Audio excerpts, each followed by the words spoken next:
ایوار باش بنیرن هجا ایرو ام برنامه کما دیالوگا اکادمیک دا لگل پروفسور دکتر جبار قدر ام لسر جیان و قبطه پروفسور دکتر کمال مصر احمد بپیون آموزه کمال مصر احمد بری به چند هفته در روژا 16 آذاری سالوگر قدیم حلب چیده لباجار بونه لآلمانیا کوچ داوی کرد او نزدیک 5 ساله نخاشی که گران در باست کرد جنازه اوی برند کردستانی به مراسم اکبر و نشانه که لایق لگور نرخ حکومت جیانوی خاطر دفن کرد گلی کردستان دولت کرد به گرامیه که برز و بالا پیشوازی داویا پروفسور کمال مظهر احمد کرد. کمال مظهر احمد جبو کردان چما اوقاس گرینگه تایبتمندیم پروفسور دکتر کمال مظهر احمد چنه او چما دوی دروجا ایرو دا ببا اکادمیکه که اکادمیسیانه که مینا جبو گنجین کلینه لسر کرده دیروکا کرده دیگه بگومان ایرو ام دیگر ما مستجبر قدر را امید سروان بپیون بخیراتی ما مستجبر گلک سپاس فکرشن سپاس ایواره باش جبوتو گلک سپاس کمیه از جی بنره نجا برانی جوا پروفسور دکتر جبر قدر ناستی که لی از چند گوتنن کرد از خازم ما مستجبر بدن ناس کرن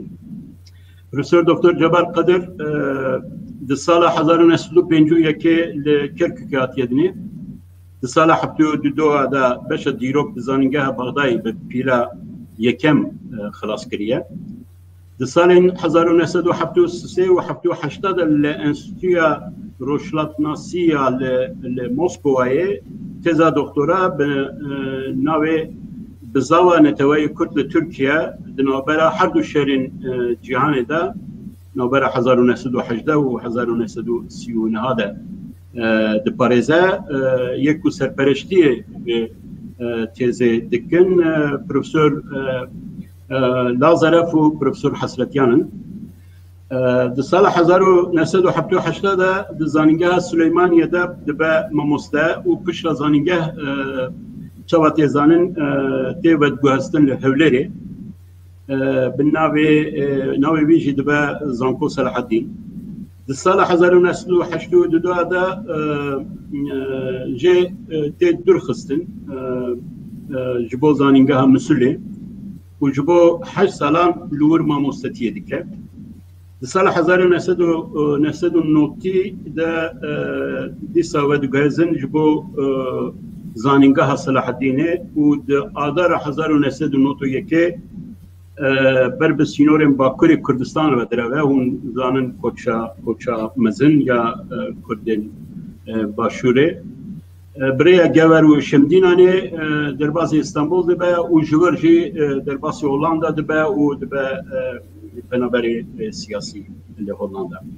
در سال 1991 و 2003 دا بشتاری چالاکین سیاسی لهمبر رژیم صدام حسین دبه. در سال 2006 دزبره کردستان و دبه دکان فاکولته زانستین جیواکی دزانینگاه کویه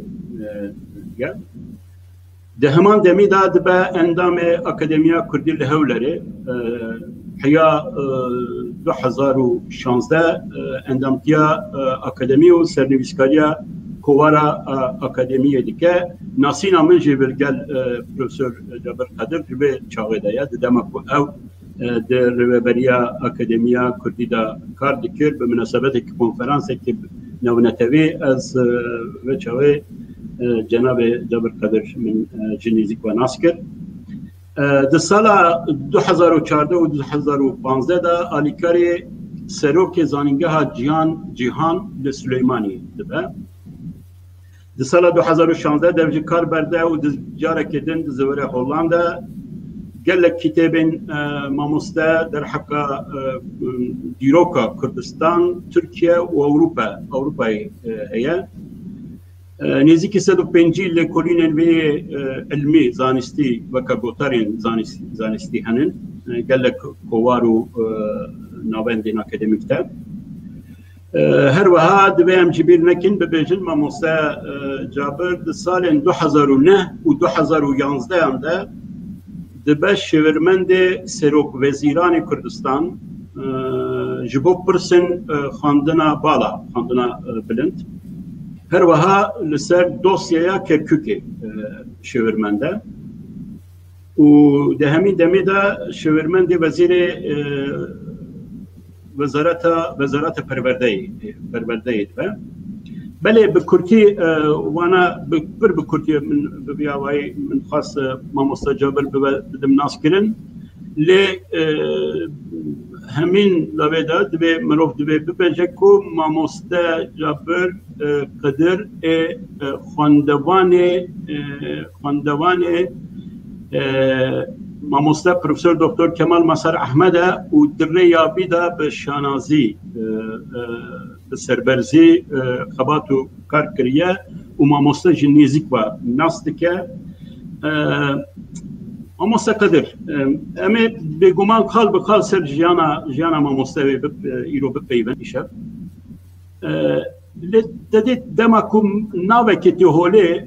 navekê tê bîra mirov yekser di serê wî serê mirov da li ser vê navê tiştekî pêşîn yani yekser tiştekî pêşîn tavîlê tiştek derheqa vî mirovî de mirov difikire. Mesela dema navê Kemal Masar Ahmed tê bîra yani ortaya ez dibîzim yekser ez yani merak dikim gencek xortekê li Kerkûkê li Ewkê ku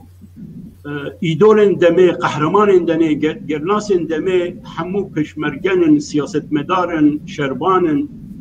çawa mamoste Kemal Mazhar wekî gencek biryar dide ku bi dîrokê mijûl dibe û heyat daviya jiyana xwe jî bi biryardarî ew sonda kultîbol dîrokê xwendiye bi şanazî berdewam dike û jê ji rêya xwe şaş nake, qet şaş nake. Xwe naxwe siyasetê, xwe naxwe tiştekî wekî tevî ku di gencaniya wî de ez zanim li Bexdayê gelek aktif çalak bûye. Ew pirsa min lê pêşîn ez dixwazim ji cenabê te vîya bipirsim. Ha çaw yani ew tradisyon çi bû, ew tiş, ew merak çi bû, ew motivasyon çi bû ku dest bi karê dîroknasiyê. Gelek spas ez herçanda em de münasebeteke xemgîn de daxîn li ser koçkirina mamostay me Profesör Doktor Kemal Mazhar di 16 Adarê de roja qetl amî Helepçeyê wekî we jî fermû lê ez kevxweşim bi wera li ser xebat û jiyan û xebatê vê mirovê mezin wekî te yani axaftineke wextê navê Kemal Mazhar de rastî ji bo min mirovaniya wê hestê mirovaniya sozê yani mirovekî durust, mirovekî rast, mirovekî kurdperwer, mirovekî yani xudan wîjdan yani mirovekî ku yani wê demê ku em şagird bûn di Üniversiteyê Bexdad başa dîrokê yani hemî şagirdan wesa hez ji wî dikirin yekîmîn car wextê ew hat lê ew bi xwe behs kiriye dibêje di xwendina dibistana nawendî de mamostayekî me dîrokê hebû navê jî witiye rastî nûker bîra min niye navê wî digot bi rengekî bûyerên dîrokê ji bo me şîrove dikir yani min wesa aşiqî dîrok bûm êdî ji wê demê min dixwast yani li ser dîrokê zêdetir bizanim û piştî yani dibistan قەدانم من چوم لە بەشە دیرۆکیە وێ دەبێ دەگوتنێ خانەی بلندی مامۆستا دێ پشتی ناوێوی بوو کۆلێژی پەروەردە فەکولتەیە پەروەردە ئەوجی وەکی محەممەد ئەمین زەکی دەما خۆدا دپرسێ یانی دەبێ ینی ترک بەحسێ خۆ دەکەن عەرەب بەحسێ خۆ دەکەن نظامکێ بەحسێ خۆ دەکەن مژش خۆ دپرسی ئەم ژکێرە هاتینە ئەم کێنە ژور ینی مەسەلا دیرۆک هات ئێجاد دکتۆر کەمال وەکی بخۆ گوتیە یعنی مامۆستای دیرۆکی دبستانە ناوەندی لە سلێمانیدا یعنی ئێکەمین کەس بووە کە حەزکردن ژ دیرۆکی خستەیە سەرێوی خستەیە دلێوی و پشتی ئیدی بۆ عاشقی دیرۆکێکی ئەو دگۆ دیرۆک زانستی زانستانە دیرۆک وەکی خۆوایەش بۆ چێشت بۆ خواردنێ ت خواردنێکی نییە تێشتیوی نەبێت دەگوت تس سەرکردەیەک و تس سیاسەت مەدارێکی مەزن نییە لە دنیادا ئەگەر بەباشی دیرۆک فام نەکرد بێ بەباشی دیرۆک نەخواند بێ یعنی ئەزمون و پەندێ دیرۆکێ نەگرت بێ وەختە ئەو بەحسە دیرۆک دەکرد بەتایبەتی ئەو کتێبێوی مێژوو یعنی بدیتنا من ساڵی 1983 کە کتێبە مێژوو دەرخست وێ دەمێ یعنی خوێندەوانێن کورد و بە کوردی دەخواندن نە ئەو قازێ دەبن ژێ یعنی ئیڕۆ لە کوردستانێ ئازاد ئەگەر کتێبێکی لێکۆلین ئەس بەحسێ ڕۆمان ناکەم لێکۆلین ئەگەر 500 دانەژێ چاپکەن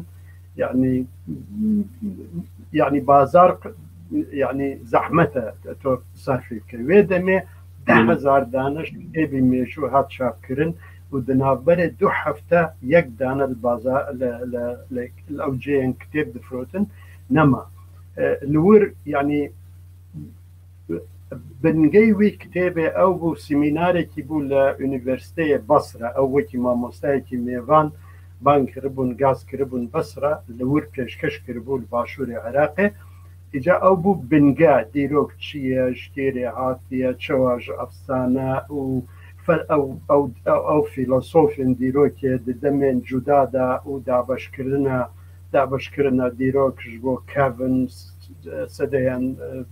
ناوەندی و پشتی دیرۆکان نوێ دیرۆکە هەڵچەرخ یعنی و بیبلۆگرافیایەک ژیلور چێ کردە حەیا ساڵی 1980 هەرچی لەسەر دیرۆکە کوردی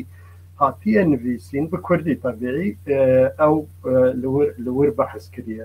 ژ بۆ منژی ئەو کتێبێکی گرنگ بوو چونکو لەور ڕخنەیەکی لە من گرتە بوو ڕخنەی مامۆستایەک شاگردێکی خۆ گوتبووی نانویسێ یعنی نویسین لە باشووری کوردستانێش بۆ ماکۆ یعنی دکتۆرا چێکرەبوون یعنی کارێکی زەحمەت بوو چونکی ڕژێمە سەدام دخواست تۆ یعنی نویس بنویسی لەسەر شەڕێ عێراق و ئێرانێ بەحسێ قادسیە بکەی بەحسێ سەدام بکەی ژبەرێکی من بخۆ 5 ساڵان باوەڕێ من نەبوو کرد شتێکی بنویسم و لە گۆڤار و لێ پشتی دەرکەت و ئەو نە کارێکی درستە دکتۆر کەمال مەزهەر لە 14 شوبات ساڵی 1937 لە ناحیەیە یان باژەرێکی بچووکە زێدەتر گوندێک بوو ناوی ئاغجەلەرە ئاغجەلەر ینی سەر بە چەمچەمال سەر بە لیوای کەرکوب بوو وێ دەمێ دەگوتن لیوا پشتی ناو هات گۆرتین بوو بۆ پارێزگا لێ بخۆ دکتۆر کەمال مەزهەرش ماڵباتێکی خەڵکی سلێمانیە یعنی ئەس نزانم میدیای کوردی هەندێک شاشێکی ئەو کردن یعنی کردن و ئەو بخۆ خەڵکی کەرکووکە و کەرکووکی چەندێکی زەحمەتە مرۆڤ کەرکووکی بێ لێ ڕاستی دیرۆ نە ئەوە دکتۆر کەمال مەزهەر پڕ حەزش کەرکووک دەکرد دلێوی هەر دەمش بۆ کەرکووکی بوو ئەس وەکی کەسێکی لە کەرکووک مەزن بوومە یعنی دزانم ئەو چەندێ یعنی ئێش و ئازاری خەڵکی کەرکووک دەدێت لێ حەقیقەت و فاکتە دیرۆکی ئەوە کو کەمال مەزهەر سلێمانیە باوی وی وێ دەمێ لە ئاغجەلەرێ باوی کارمەند بووە نەوەیە بەێ کارمەندی پۆلیسێ بوو لە جەممە دیگوتم مفەوەز یعنی نەجمەی وی هەبوو لێ نەجمە لەبر بوو نە لە سیشتانی یعنی نەمعاون بوو بەرێ ناوی تورکی بکاردێنن دەگوتن قۆمسێر لور بوو پشتی خواندنێ خۆ هەمی لە سلێمانی قەدان دەستپێک ناوەندی ئامادەیی و دە ساڵێن پەنجێ داوەتی هەمی گەنجێن کورد ئەو ژی هەندێکی بەر بە کۆمۆنیزمیە چوو یعنی ئەندامێ کۆمۆنیست 1950 نەهاندا دچە زانینگەها بەغدایی نەوەیە وێ چاغێ دەبێ ئەندامێ لقی جوانان یا پارتیا کۆمونیست عێراقی بەێ ساڵی 1955 دەبێ شاگرد لە ئونیڤرسیتێ وێ دەمێ ئونیڤرسیتێ بەغدا نەبوو چەند کۆلێژێکی هەبوو جودا بوون یعنی ساڵی 1958 ئەو تۆپکردن کۆمکردن و ناو لێ خستن زانکۆی بەغدا زانینگەها بەغدایە ئەو ساڵی 59 زانینگەیە بەغدا بە مەکتەبەی شەرەف یعنی قەدان یعنی ئەو بێژین خوێندەوانێکی پڕ بەرکەتی بووە بتەختیرنامە دەبێژن بە تورکی تەختیرنامە بسەرفرازی بتەختیرنامە تەقدیرنامە بەێ لە جەممە بەغدا دیگوتن شەرەف ئەو لە تەک بێژین دەرسێن خۆ هەندێ دەرسێن دیت بگرێ و لە وەرژی ئیمتیحان دەدا دەرەجە یعنی نەمرە دەگرێ و ji ber vê yekê mesela ew bû îca piştî salê salê 14 Temmûzê 1958 li Iraq guhartinekî çê dibê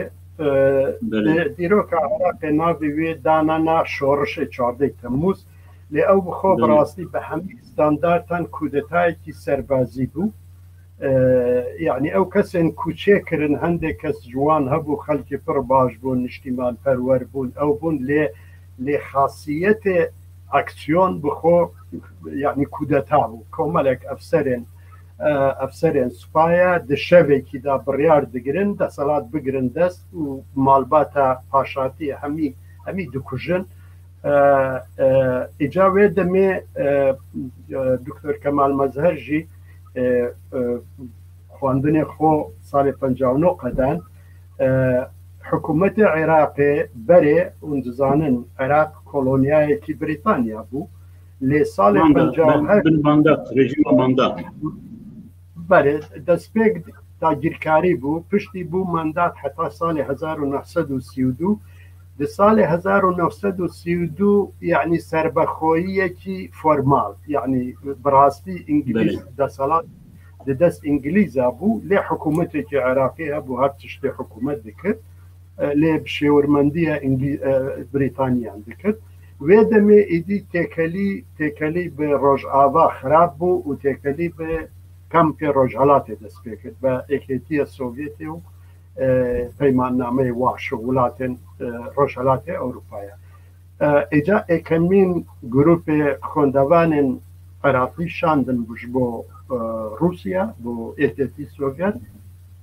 bo xwandinê xwe xedînin di nav wan de hejmarek Kurd jî hebû Doktor Kemal Mezher bû Doktor İzzedîn Mustafa Resul bû Doktor Me'rûf Xeznedar bû Doktor Nesrîn Fexrî bû هەندێک کەسی دیژی هەبوون و ئەو گروپە پێشین یا خوێندەوانین کوردی باشوور نەوەیە گروپە پێشینەوەنە بەێ گروپە پێشینە یەک کەس بەریوان هەبوو لێ ئەو بە کوردێن ڕۆژهەڵات ڕاچوو بوو ڕۆژهەڵات بوو کەمال ئەیوبی نەوەیە نا ئەیوبی ئەو بخۆ ڕۆژهەڵاتیە ژمەهابادیە کەریمی ئەیوبی لێ کەسێکی هەبوو باشوورێ کوردستانی هەولێرێ ئەنوەر دڵسۆز ناوی بوو ئەوژی چوو بوو لە رووسیا بوو لێ ئەو گروپ ئێکەمین گروپ بوون بەشێکی جوان شاندن ئەو وێ دەمێ دەگوتن لێنینگراد يعني دكتور معروف خزندار، دكتور كاوس كفتان او چون لينينغراد، دكتور كمال مظهر. كمال مظهر احمد جروب كمال مظهر احمد دچن باكو آذربایجانی نه؟ دچن باكو بله. عز الدين دكتور عز الدين، دكتور كمال مظهر، دكتور نسرين فخري. عز الدين دي ادبيات دا دكتور دقري، نسرين فخري دي زمان كردي دا، ودكتور كمال مظهر دي ديروكا كردي دا، و سوبرفايزري او ركبادي البروسي ديفيجن او بزنم ببلغاري جهر واتساب ديفيجن، يعني سر برشكاري دكتوراي رحيمي خازيبو ويدمي رحيمي خازي لباكو يبو جدما كومار كردستان او تشوبون. اجا دكتور كمال مظهر دكتوراي خوي بنافنشانا بزاوا رزقاري خوازية نشتماني لكردستان عراق سال 1918 1932 او برجاران جبو من بحث كردية او دخواست ببيجي يعني بنفيسي لباشوري كردستان لإداري انستيتوتي قبول نكرت. قلت ام كردستان وكي ولاتي ناس ناكن، ام كردستان وكي چوار پارچه لهندوري چوار ولاتا. اجبر بيه يعني از دخوازم او مسألة بيجم لپیشکیه تیزا دکترای خو کوبو کتابی که سال 1967 لباکو بروسی هات بلاف کرن. دکتر کمال دگوت لیور بحث کریه که کردستان چار باشه، باشور، باکور، روجاوا، روجهلات. هندک کرد هنه وقتی مثلا ده سال 98 بحث باکور باشور دکردن و يعني جبوان ترمينولوجيا كي نهبو يعني او تشكير يعني اللي او بركبنا يعني دوكومنت بريطاني بري كعراق ببي دولة، بري سوريا ببي دولة، بري دولتك هبي بنافي تركيا يعني بحث كردستان دكت واوجه حقيقتك يعني برجاران جبير دكري مثلا صالح 1892 حتما وهميدي تيا يعني خريطة نقشة عثماني هي كو لور ناوي كردستان بمزني هي لتناوي كي بناوي تركيا، بناوي عراق، بناوي سوريا. نيا عراق وقتی دولة سال 1921 چه بود، سوريا 1925 چه بود، تركيا 1923 ناف يعني بري ناوي سلسلة بيستايا. بله ناوي سلسلة بيستايا. بله مخاب ناوی کردستان هبو لنوکا ناوی کردستان تونا نوکا کردستان عراق هيا، کردستان ترکیه هيا، کردستان ایران هيا، کردستان سوریا هيا. اجا سال 1963 وقت دکترای خو تمام کرن نتنه دکتر کمال مظهر پرانیه وان ودمه يعني حزب بعث بو اكمين جار كودتاي كي تشيك ده 8 شباط 1963 ده وبريارق او كسن چونا جبور سوفيتو ولاتن اوروبايا ده بها ميبزفرن اوي نزفره باسبورتي وان كشان يعني دي او بي باسبورت مان يعني هندك كم جران چونكي همي خلجن چبون كومونيست بون خلقين دجي مثلا بعض بونا ويدمي طبيعي دكتور كمال مظهر جي نزفري يعني كس او كردين في رابو كس جوان نزفري لوقتها بعض تاني دمان ما ضد صلاة دا صالي يعني ما هي دي يعزلان نوفمبري 1963 اجدا صلاة دار خستن ويدمي هيدي هندك جوان شاگردان که خواندن خود قداندن دزفری لیکن دکتر کمال مظهر نزفری او حیا سال 1907 حیا رکتنا 11 آذر 1907 که ودم دنابرا حکومت عراق و شورشا کرد بو و بو اکمین جار يعني او بو وعدي چکرنا اوتونوميه لباشوري كردستان پشتی وی زفری او سالن دكتور كمال مظهر بكار آني يعني وكي فرسنديكي دكتورايا دو أمين شيكر أو جي دكتور ناوب بني مموسى سربيا أما بكن يعني أو توگەرە نەتەوەپەروەرە کورد 1970 یا 58 ئەو یا دویەم دکتۆرەیەنەوەیە یعنی نا یا یەکێ 1960 هذا لە مۆسکۆوای چێتکەوێت. بله راستا او تزانی مثلا سیستم سوویتی ولا هندي ولات دنجي اوي سوشياليستي بري او هبو اكمين دكتوراه ناوي كانديدات و مثلا او كسن كو كانديدات هي كانديدات ده همي ولاتان يعني مقايسه ده كان ب بي اتش دي ديفيجن ما هميك ما كانديدات ما لروسيا او كانديدات جبو كسكي ديفيجن كاو دكاري بشتي دكتور ناوكي تشيبكا ودكتور ناوكي مثلا تو سوبرفايزر نابيستا يعني توب خوك هذاكي يعني من قالك ديتيا او صالن كو ازل وربوما يعني قالك ما مستعمل من ديتيا ب 15 سالان قدان ديا هي عبو ب 10 سالان قدان ديا الدكتور كمال مظهر ب 6 سالان قدان. بله أنا جبوبيا ناوي بيت بين كذا هابيليتاسيوني دكتورة مزن يعني دكتورة مزن دبيجن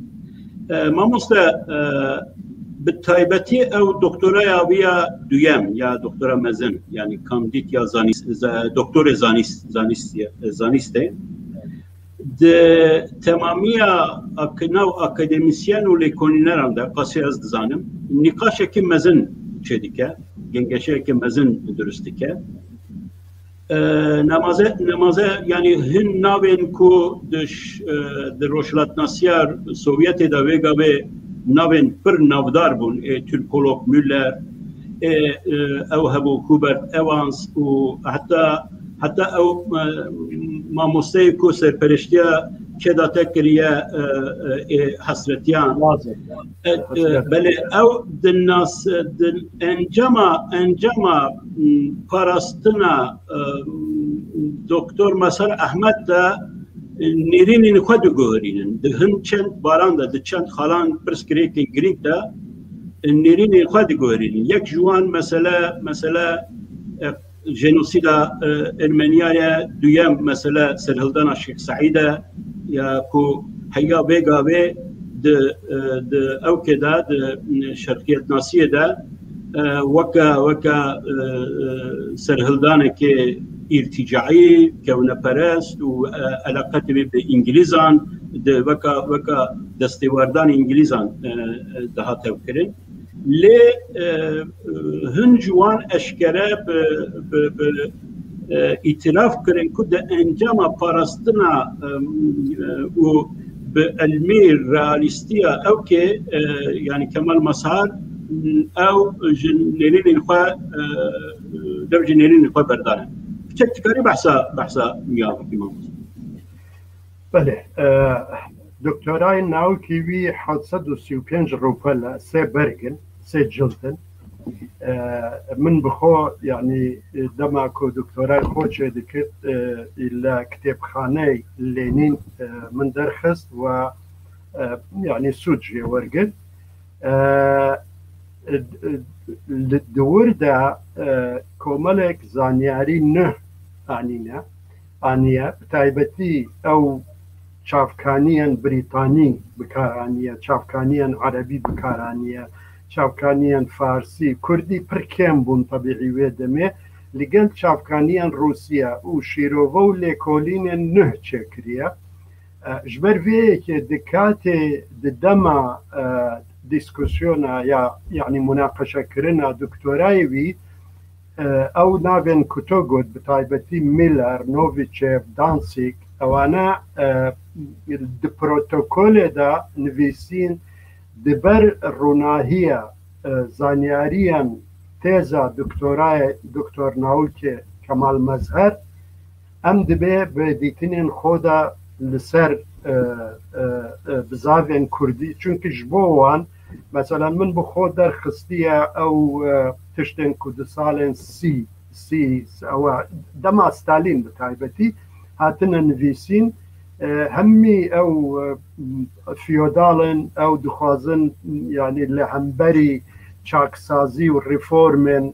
مستەفا کەمالن ڕەزا شاهن ئەو دخوازن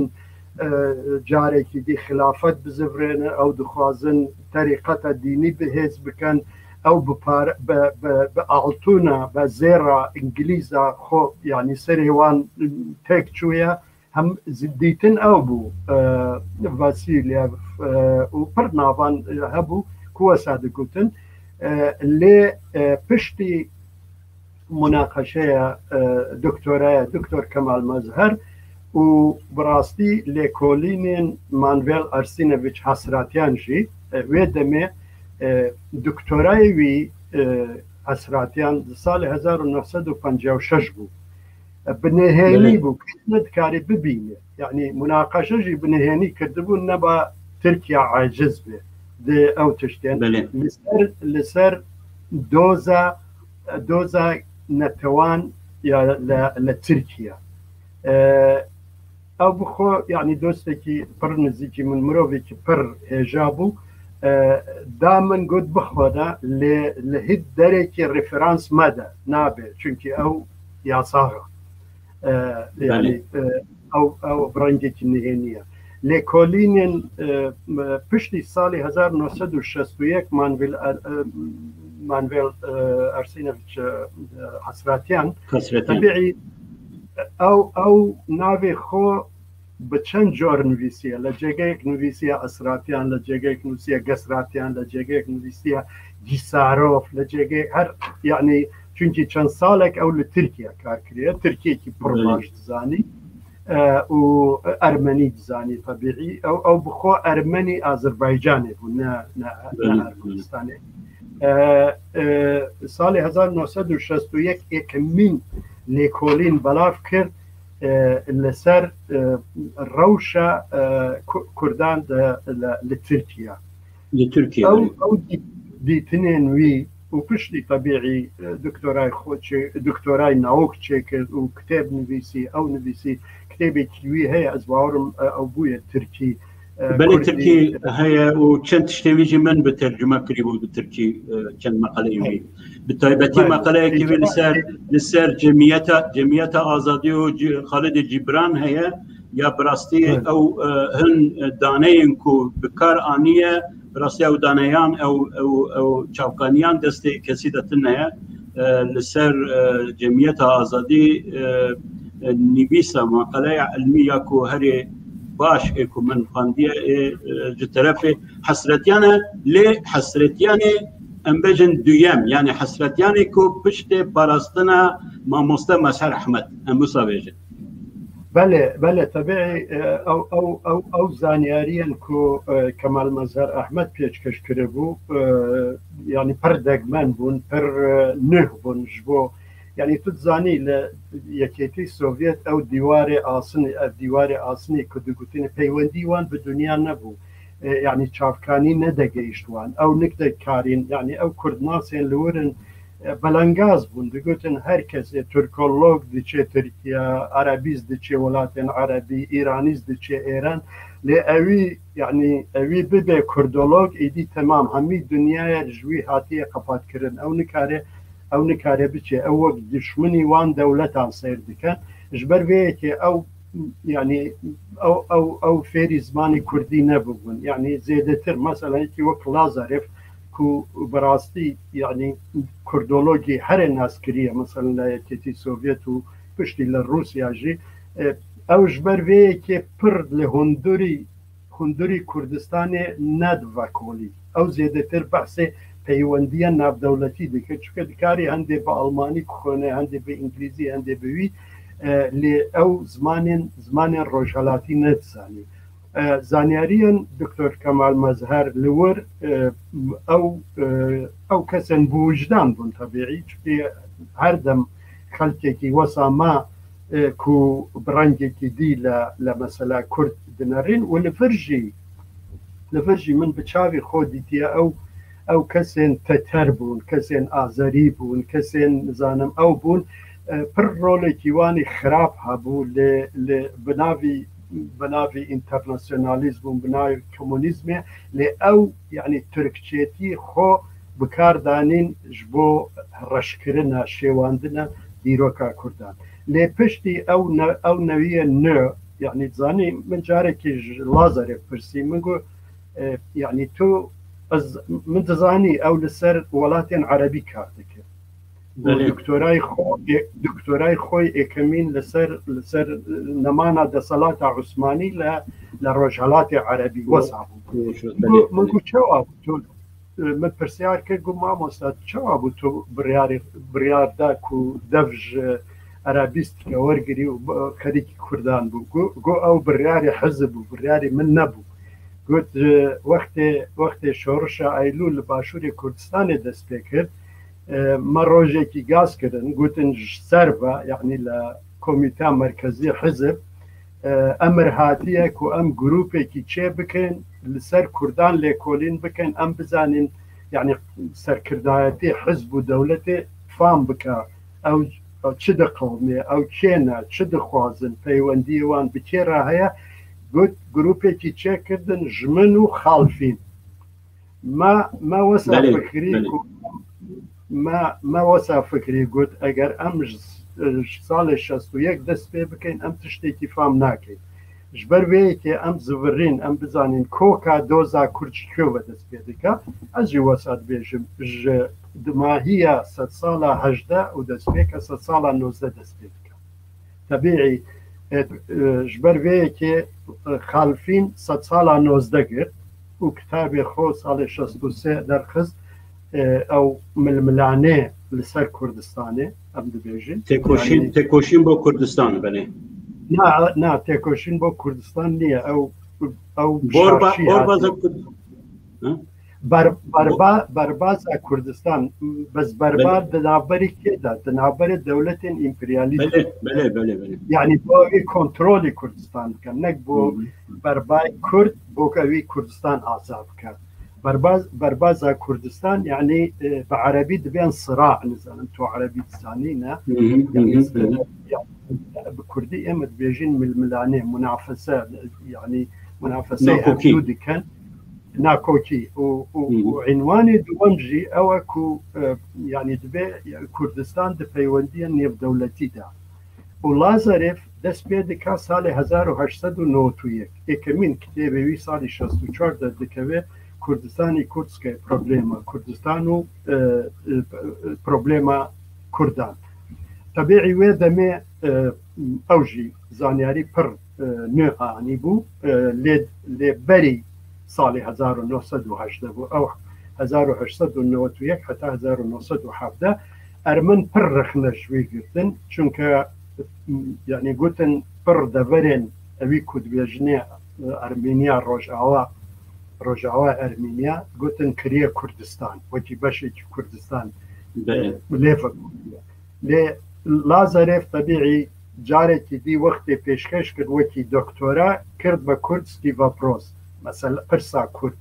ساڵی 1972 وەکو کتێب هات چاپکردن ئیدی بەحسێ کوردستان منە کوردیکردنە تورکی لێ مخابن چاپ نەبوون سوێدێ بەشانخانەیەکی مەدەما لێ باوەرم لە تورکیا ئێدی ئەو بەرهەمین وێ یەندن هاتنە چاپکردن مامۆستا لەبەر ینی بەحسە مادەم ئەو تشتە کرد يعني توزاني تراديسيونا كيولوجيا روسيا قدام أكاديمية زانستية روسيا 1850 حتى شورشة أكتوبر أو دوم دكيل قدام بشتي شورشة دي يعني أو تراديسيون تي سكن عندن تي كود كرن يعني أو جريداي بالسياسة وهي يعني جريداي بوليتيكايا سوفيتي لسر تركيا لسر كماليستان توزاني تخازن او بكن وانا تركيا قزانت بكن نكا تركيا نكا او كدستي انجليزان وفتشا لسر فياجي او تش او سياسات لسر كاروبارن كردولوجيه جي تسير دكان لورد اخفتنا كي او كده بروفيسور كمال مسار دا لسر تركولوج نافدار مولر جرا دبجا ما او اگاهداريه ما جوان تشتاتنا بو سر مساله سرلدانا چكسي يعني دقو دبجا يعني از دبي كمان مثلا احمد دبي از عجيب مايمام تشوا yani Türkologin ku de her warida tuzani çi qaz dewlemen danayê wan çewkaniyê wan hene ew kene çawa çewkaniyê wanî rast yani derbarê ew keda serhildana Şeyh Saîd de tuneye derheqa motiva hedefa armancên vê serhildanê de tuneye ew ya yani bawer dike ku yani bi rastî Müller nizane yani ne ku mesele siyasetê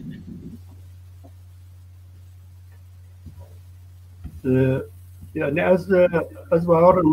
وقت اللي كولين وان دنيري دبي جمهوريات وسعود مليات وسعود او رسمي غازيتا وسعود بيجي همي زانياري وان يعني تزاني وقت سالي 1917 شورش اكتوبر تشيبو ودمي اوي كوب بكردولوجي ومشغول بون ايدي او دركتن مثلا نيكيتين شو مينورسكي شو اوی کسی هاو کردش دست دا رستوچین کو یکمین بیبلوگرافیا لسر کردناسی چکر بو مخابن او بدست رشی ستالین و جماعتی وی هات کشتن جمالباتی که نافداری موسکو هبو و هندک لیکولینی وی هبو ایدی وکی دن کردولوژی که نه چه نبو يعني بديتنا من حتى سال شص يعني كردولوجي لا ايكيتي سوفيت يعني هابو هندكي لسر زمان بروفيسور اوربالي دي سالين سيدا او تيزا مار سر اساس تيزا مار كردولوجي تشكر جروبك تشكر لي او بيتر سر زمان وكولتور وفولكلورا كردي بنا وانا سياسي دانا ابنادك راسته او زيادتر مشغولي زمان بون مشغولي فولكلور بون مشغولي او دست نویسین كون بون يعني لسروي يعني اوي ناوندي كردولوجيا للينينغراد هر وسامه لناوندا سركي هات وكي موسكو هرچن ناوي كردولوجي نبو ويدمي چن كسكي بون هر يكي مثلا حسراتيان لبشي تركولوجي كار ديكر لازاريف لبشي بروبليمن گشتي يعني كارمن بو وكي لكولين بان بشي كي او بو كوزانياريا وان نبو او راست بو لبشي دي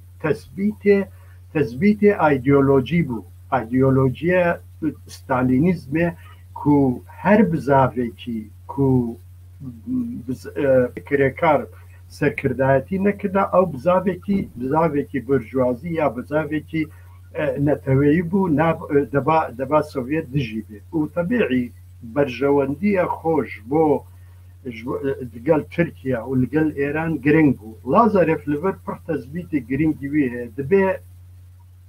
روسیای تساری و یکیتی سوویت و روسیای پوتینی جی همی وقت سيري كردان وبزاف كرد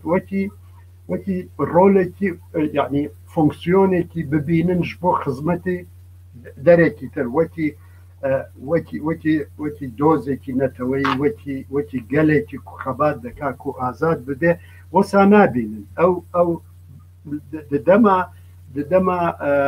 ساريزما هميشه بحثي ويدكرن چن عشيرتن چن چكداري وان هيا چند دکارن یعنی هزی وانی سربازی چند دکارن کاریگر بن دشرن ما به ترکیه را یا به ایران را دما سوویتی دا همان جوهر دمینه لناوی که ایدئولوژی لیدکن لهمبری امپریالیزم او دکارن چند رول ببینن لخبات دیجی امپریالیزم لجوهر و ناوروک همان سیاست بو ونو كجي يعني دما يعني بشتي سوفيتي جي هر وسالة دفكرن كو او لفر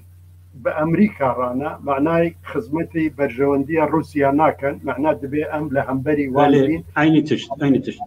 ما مصر جبوكو او خالا رولا بروفيسور دكتور كمال مسار احمد كردولوجيا سوفيتي دا كودليزه رولا وي كودليزه جبوكو وي خالي ام تمام بكن از دخازم د سر بابت کی جی او جی بگومان جبو کاروبارن کردولوژی در رول لیستیه أبا كو مثلا جنوسيدا إرمانيا جارا يكم قالوا التزم بداية ينجي أو كتابة برسا كردش دما شرع جهاني يكم دا ياكد حفتو يكادا لبغداد تيشاب كرن قالوا أو دبي كتابة دا ياند تيزا خدا أو بشا جارا يكم بشا قتلياما جنوسيدا إرمانيان بميثودكي بودكوت يعني خنيزي كرنكي نو أبدك حيا بيجاوي جناب تزانا هنا كاد قوتن كرت يعني أكتوري قتليامين يعني قتل إرمانيان هنا كاد قوتن نا تش أو كابي يا كرداد تدا تنيا ل براستي أو خنيزي كرن أو ميثودا كو جارا يكم دواري أكاديميك دا ماموستا كمال مسار أحمد سربي مسألة أو دكا يعني براستي تام هلبستا نتني يا كردية هلبستا كعلمية هلبستا كي قاني ذكرنا كعلمية أو تشتكي برجرينجا دبي دميدا كو قوا أمبجن إرماني تزاني دا شرقية نصيدا لسوفيت رولكي جرين كابون يعني أوتوريتين مزن بون بوی چاوا يعني امکارم بچکه بکن يعني چاوا کرکو براستی به علم که اوسا به خانیزی کرنه که اوسا يعني او متودولوژی لسربه جنوسیده ایرود کاره به اساسا هشمندیا کردان یا سر دیروکا قتلیاما اوکیجی يعني ارمنیان جی امکارم چک سرویا سکنه جی بکو رولا ماموسته کردولوژیا سوویتی ده به بابت ابکی تمام بکی. بله براستی او د تیزن خدا چونکی تیزوی لسر باشور کردستان بو زیده تر یعنی پیوندی به باشور کردستان و انگلیز و عراق و عرب و او هبو پر کم بحثیوی مسئله کردو او د کتاب کردستان د سال شرع کمین جهانی ده فقط ما مستد کتاب ببوره د کتاب شرع یکم و برسا کرد او که کبی هیا تبنیه کبی هیا دبجکو یعنی اساسا رشنویسا به کتابا من او کتابا من ده او که من ده تیزا من ده يعني دبي يعني او نيرين بيشي من ده تيزا خدا او من بيشانيه دبيجا نظام تو لكورة خواندية بس او مثلا او كتاب كردستان ده سالن شر يكمين جهاني ده وقت پیشکشی کرد بو پروفیسوریه به پروفیسور و دمی هندک کرد مخابن یعنی هندک ماموستای کرد راپورتک نویسی بون گوتبون او کتاب دکترای خو ورگرتیه جبر وی که نابه ترقیب که نابه لی وقتک دان کسی که کروسی دزانه و مقایسه کرد براود کرد ديت ناخر او زانياري همين نن طبيعي او لور بحثي بارودوخي كرد كريه بحثي هاتنه دولتين كولونيالي جبو كردستان كريه بحثي جاسوس اوروباي روج اوائي كريه لي كتاب كردستان ده سالن شر جهانية كم ده او تشتكي اوريجينال بو ناج دكتوراي وي ورقت بو او فصل جي كتيدا هي ودبيجي يعني بحث كرد وكشتاري ارمن دبينا كرد وجينوسايد ارمن يكش فصل او كتابه او لا تيزي دكتوراي ويني لا عندك بيرو كتيدا هي لا او يعني باورم تشتكي دي هبو ويدمه پروژه‌ای هبو کو لا یکیتی سوویتی کتابی که هفبش لسر دیروکا کردستان بنویسن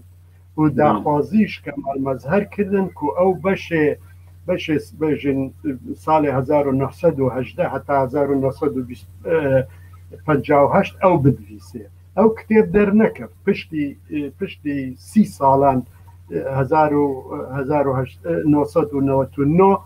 ئەوەی دیرۆکە کوردستان دیرۆکە هەفتەما نێزیک ئەکوردا ئەو وەکە کۆلێکتیڤ دەکێت نەخێر ئەو بزوتنەوە کوردیە نهۆ سەردەما ئەوێ ئەس دەبێژم دیرۆکە کوردستان کوهاتیە کرایە کوردیژی ئەو کەسکین یعنی لە ئەوی ئاڤێستا چاپ کریە لازەرێف ڤاسیلێڤە ژێگالینە مەحۆیی و حسراتیان یعنی بە هەڤڕا ئەو کتێب چێکردنە بناوی ئیستۆریا کوردستانە ساڵی 1999 خواست تشتێکی بێژم دە ساڵێن 60دا وەختێ دکتۆر کەمال مەزهەر لەور بوو زێدەتر 35 حیا 40 لێکۆلین و گوتارên سیاسی وی هەنە نزیکی 25 گوتارên سیاسی وی هەنە دە ڕۆژنامەی باکینسکی ڕابۆچی یعنی کرێکاری باکۆیی لەگەل ویشکە دوو ڕۆژنامە بوون کو لە باکۆیە دەردەچوون ئەو زێدەتر لەسەر وڵاتن عەرەبی ئەو بویێرێن وێ دەمێ لە وڵاتن عەرەبی لە مصر لە یەمەن لە جەزائیر لە لیبیا چێ دەبوون لەسەر وان دنویسی یعنی دیارە دناونیشانên گوتارên wî de xuyaya ku wekî meselan gutarê siyasî wê demê piştgirî dibzave li hemberî kolonyalizmê û imperializmê û nizanim hendek duruşmê sosyalîstî û tiştî wesaya ew jî heye lê çend xwendinêk jî heye ji bo ew kitêbên erebî ku li ser Kurdên başûr bi taybetî hatiye nivîsin ew jî ritsenzî li ser wan dinivîsê û şaşiye wan jî derdixa û girîngî ew e ku Dr. Kemal Mezher di pêşetiya kitêba xwe de têza xwe de nirxandinêk ji bo çavkaniyên xwe bikaranîye ew nivîsiye ew çavkaniyên ku bi Rûsî bi Erebî bi İngilîzî bikaranîye û ew mesele serencî nivîskarekî Brîtanî di salê 1968 لە گۆڤارێکی لە بریتانیا دەردەچێت بە ناوی Middle Eastern Studies لەوەر بەحسێ سێ کتێب بەدکاک و نه لە تازە لە یەکێتی سۆڤێت دەرچوونە یەک ژوان کتێبان کتێبی دکتۆر کەمال مەزهەرە لەسەر National Movement in Iraq کوردستان ئەجا لەوەر بەحس دەکات چەوا کەمال مەزهەر نرخاندن ji بۆ چاپکانیان خۆ کردە ئەس بێم سەر پرساتە لەسەر ئەم لەسەر نێرینە ژێنۆسیدە ئێرمێنیە یا کەمال مەزهەر ئەو گرنگە ئەم هەندێکی لەسەر ڕاوەستین چونکی یعنی هەندێک کورد یعنی بەبێ ئاگاهی یعنی ڕەخنە لە کەمال مەزهەر دەگرێن دەبێژن کەمال مەزهەر اعتراف کردیە کە کورد ئەربەن کوشتیە و یعنی ببێ بەلگە هاتیە یعنی کورد کریە سەبەبکار یا تاوانکار بکوشتنێن ئەربەندا یعنی بەرەواژی بە تەواوی بەرەواژیە کەمال مەزهەر بە ڕەنگێکی زانستی یعنی هافسەنگی باڵانس بەحث کریە ku ji aliyekî hendê axa û derebeg û alayên Hemîdiye berpirsên alay Hemîdiye ku beşekî fermîn ji hêza dewletê yani tu dizanî alay Hemîdiye yani efserê spay dewletê Osmanî di nav wan de yani serpereştî dikin lê ji aliyê dî Kemal Mezher bi belge ewe derxistiye ku çend hezar Kurd Ermen ji aliyê Kurdan hatine rizgarkirin ew Ermenên yani malbatê Kurd hebûye yani bi çendîn mehan yani çend Ermen bixêw kirine û rizgar kirine li haletekî de ku eger wan destê îtihad û tereqî biketinaye شەوا بە ئەرمەنیان دکردە هەمان شت لە کورددا دکرد ji ber vê yekê yani ez bi rastî bi xwe دبینم لێکۆلینێکی یعنی پڕ زانستیە ڕاستە دکتۆر کەمال مەزهەر یعنی تو زانی ئەرمەنژی وەختێ بە عەسکەریان ڕووس ڕاهاتن وان دەران یعنی ئەوژی پڕ قەتڵ عامکردنە یعنی دەبەرن قارسێ دەبەرن وانە ئەرزڕوومەوەیە یعنی هەر موسڵمانێکی گرتە بنیتر ئەوش بۆ وان گرنگ نەبووە تورک بووە کورد بووە کێ بووە ئەوژی کردنە یعنی ژبەر بێ یەکێ يعني مرۆڤ دکارێت طبیعی دکتۆر کەمال مەزهەر مەسەلە ئەو بەشە سەر جێنۆسیدا ئێرمەنیادا دوو تشتên girîng du têzên girîng ya mamoste heye yekem dibêje ku madem hûn dibêjin yani Kurd weke netewe Kurd gel qetliyama Ermeniyan kirine baş e çima heya dema Abdülhamid ku berê Kurd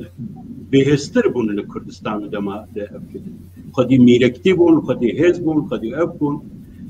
çeşî wan ordiyê wan leşkerê wan hebû ewkê wan hebû Ermenî li gel wan bûn çima wê karê çi problem di navbera Kurd û Ermeniyan de nebûye heya dema Abdülhamid û îtîad Terakî ew pirsekê ku girîng e ev dike datîne ser meseleyê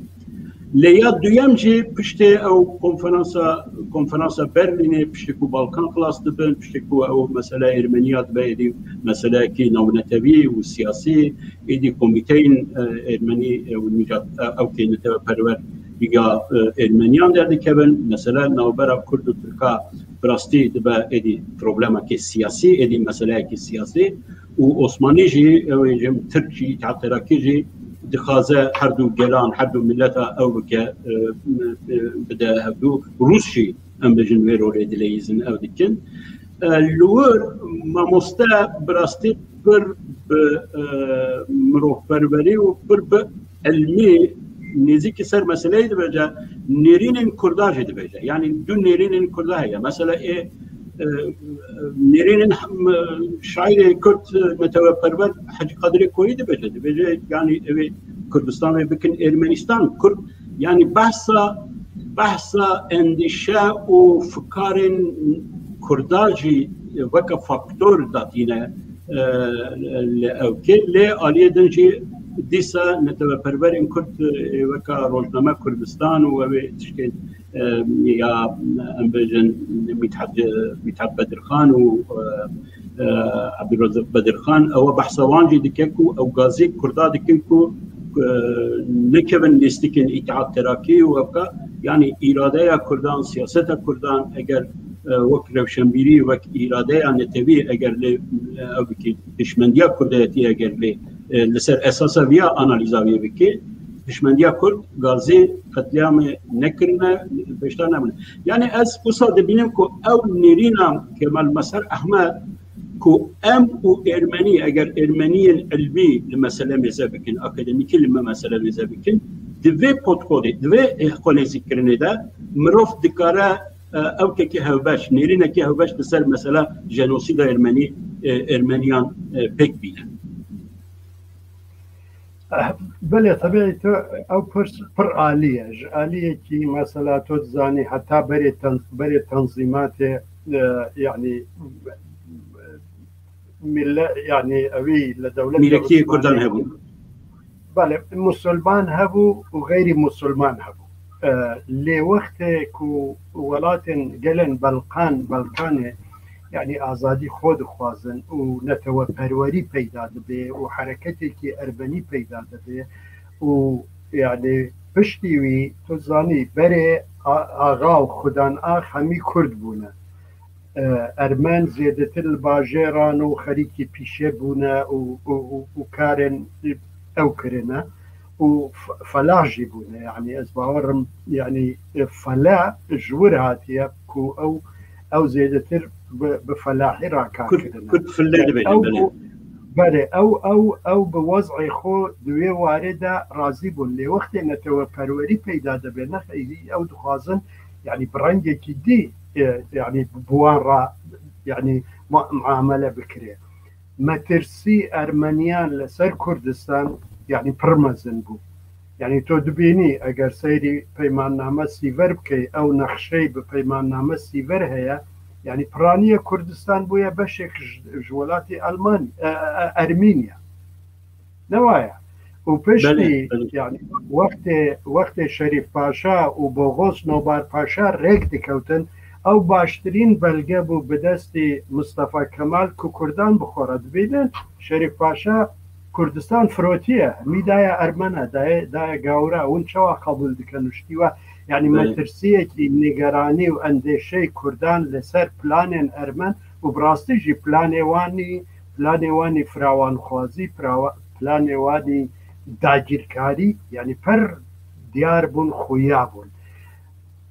یەک مەسەلەیەکی هەیە، یعنی ئەس خوازم ئەو بێژم مەسەلەی ئەوی کو تو کوردێکی بەشداری نەکردیە، مەسەلا کورد هەبوویە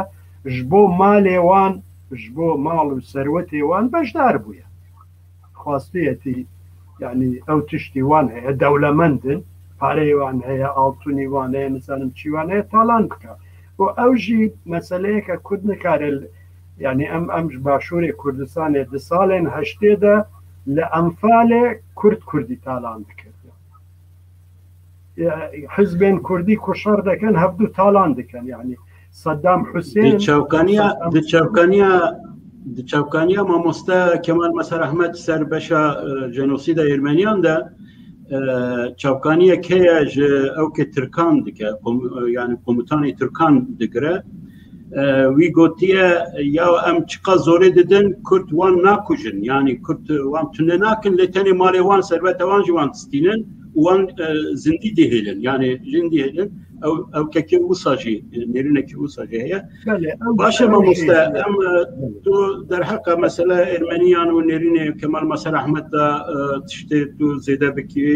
هەبە فەرمۆ ئەگەر نا ئەمە ئێدێ مەسەلە سۆڤیەتێ بهێلن ئەو بامدۆراوی یا لەسەر کوردۆلۆژیا سۆڤیەتێ ئەو نێرینên دۆگماتیک شەرقناسیەدا لەسەر کوردە هەبوو دوێ پەردەیش جراندنا vê perdeyê de rolekê mezin ya Profesör Kemal Mesar Ahmed heye me divê em ya destnîşan bidin, me bawerim ev ya me nîşanda. Eger tiştekê zêde bikê fermo eger tune be em ê êdî biçin salên 1970 ku êdî vedigere Iraq. يعني از یک تشتێکت بێژم من بخۆ یەک چاافکانی ڕووسی نەدیتیە لەسەر دیرۆکە نهێ کوردان بەحەز بکە ئەگەر ڕیفرانس بە کەمال مەزهەر نەدا بێت. دێدەی کتێبی وی زێدەتر کتێبی وی کول باکۆ هاتیە بەڵافکردن یەکەمین دکتۆرایە، چونکە هەر کەس ناچێ ینی بەژین تێزی دکتۆرا کە بەڵاو نەبوویە ببینێ بەتایبەتی لە باژار ژبەر بەیەکێ. ومن ئەو ساڵێن کولور بوومە وەختێ بەحسێ دیرۆک ناسێن کورکردنە زێدەتر من ناوی کەمال مەزهەر بیستیە، یعنی ناوی کەسێکی تر نەبیست. شەرەفخانی بیتلیسی و پاشێ کەمال مەسەر ئەحمەد. نا شەرەفخانی بیتلیسی ئەس بێژم پاشێ محەممەد ئەمین زەکی و پاشێ کەمال مەزهەرە تا بێ محەممەد ئەمین لێ محەممەد ئەمین زەکی بەک کوردۆلۆژیا سۆڤیەت زێدە سەروی ئەو ینی زۆر کەم و بتایبەتیژی محەممەد ئەمین زەکی مرۆڤێکی پڕ هێژا بووە، ئێکەمین جار بووە ئەوها یعنی پشتی شەرەفخان لە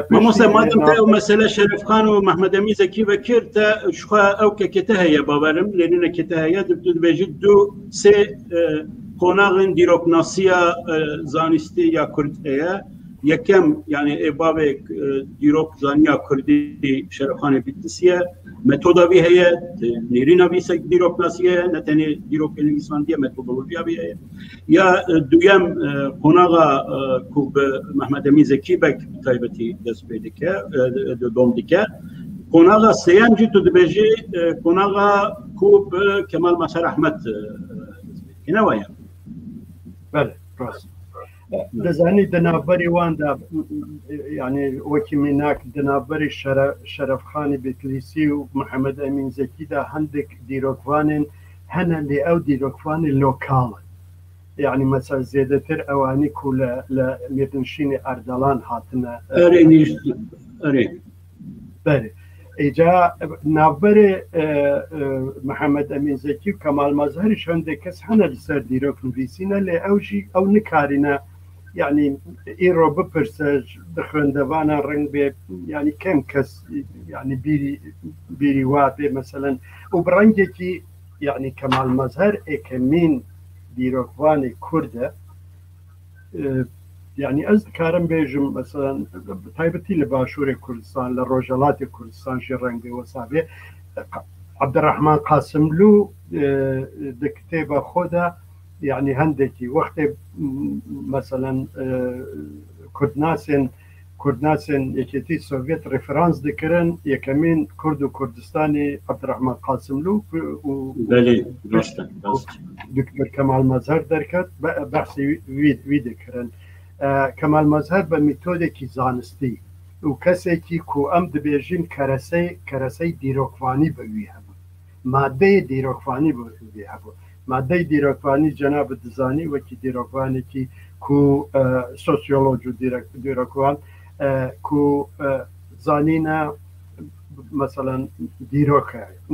ميثود لكولين ديروكي چوا تو چاپکانی بکاردنی چوا دخوانی چوا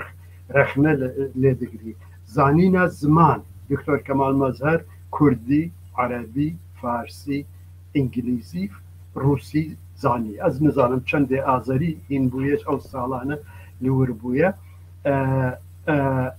و راهنان يعني خواندنا ويجي بكالوريوس مثلا يعني عندك كردي ما هي لباشور مثلا خواندنا يونيفرسيتي ديروك نبويا لي بشتي شويه دكتوراه ديروك كده بله برجارة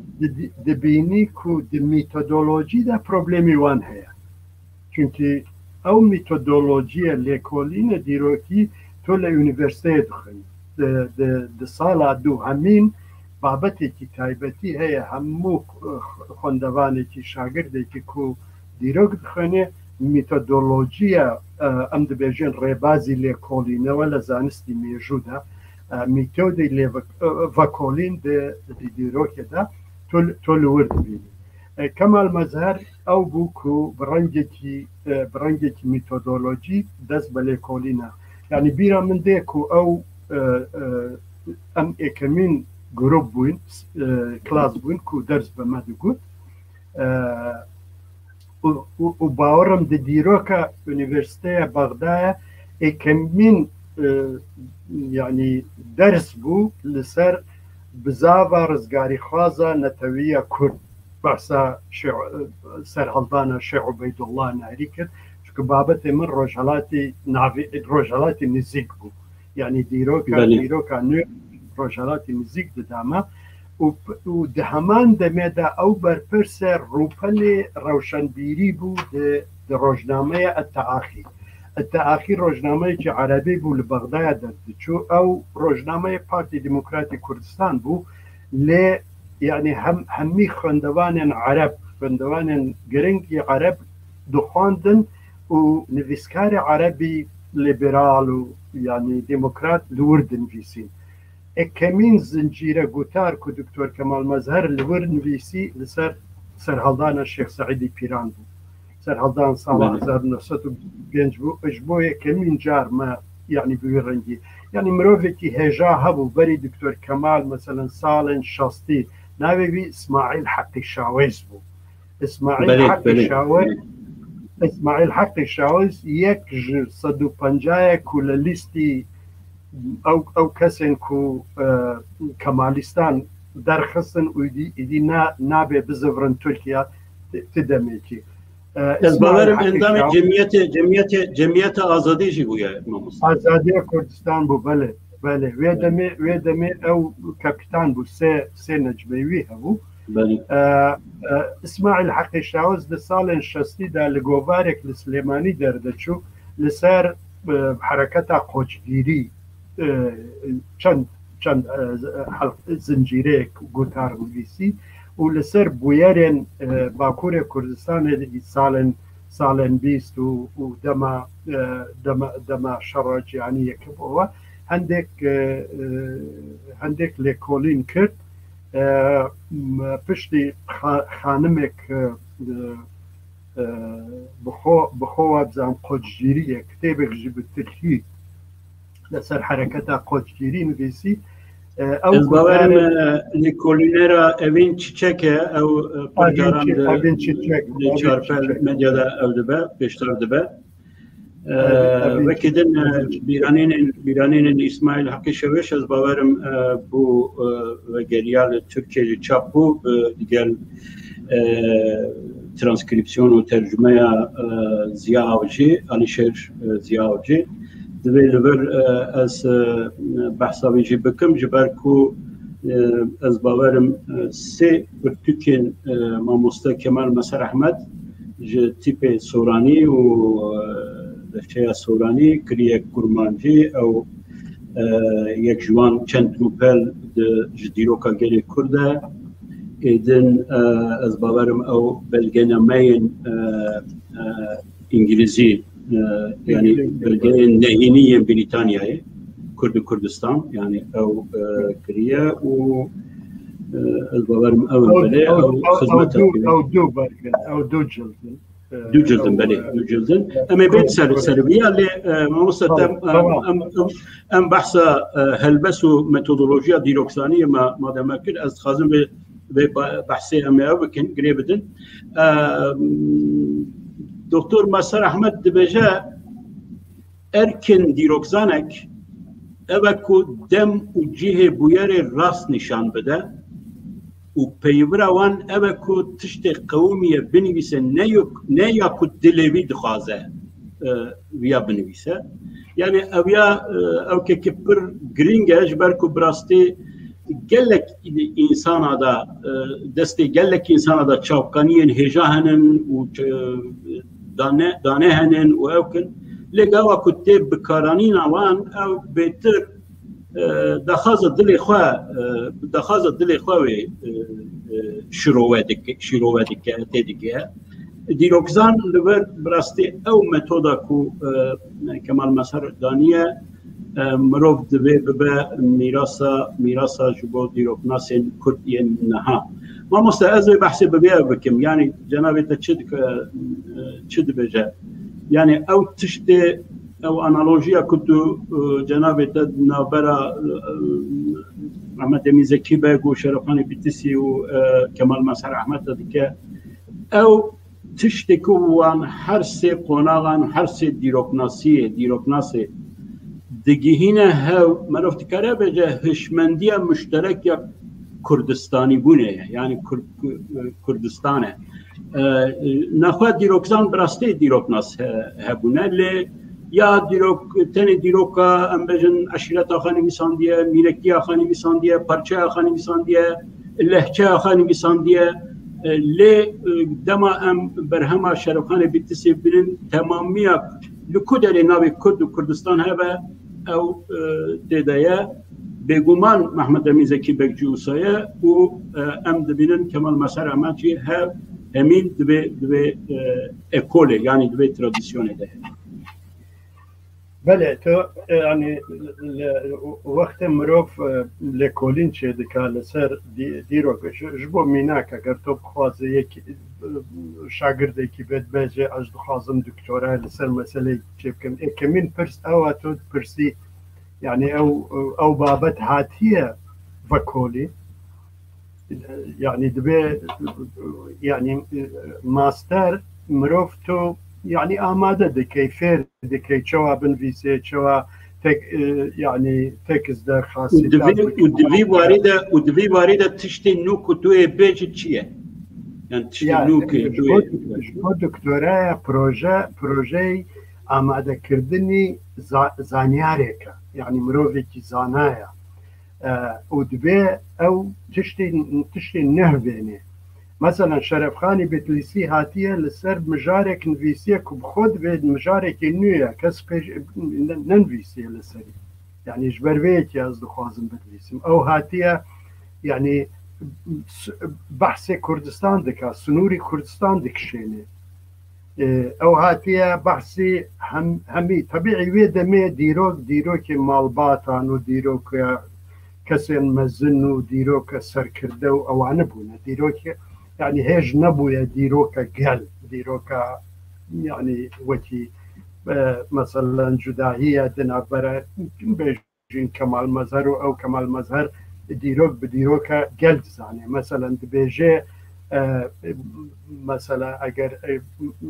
مروفێکی مەزن ئەگەر لە بیابانێکی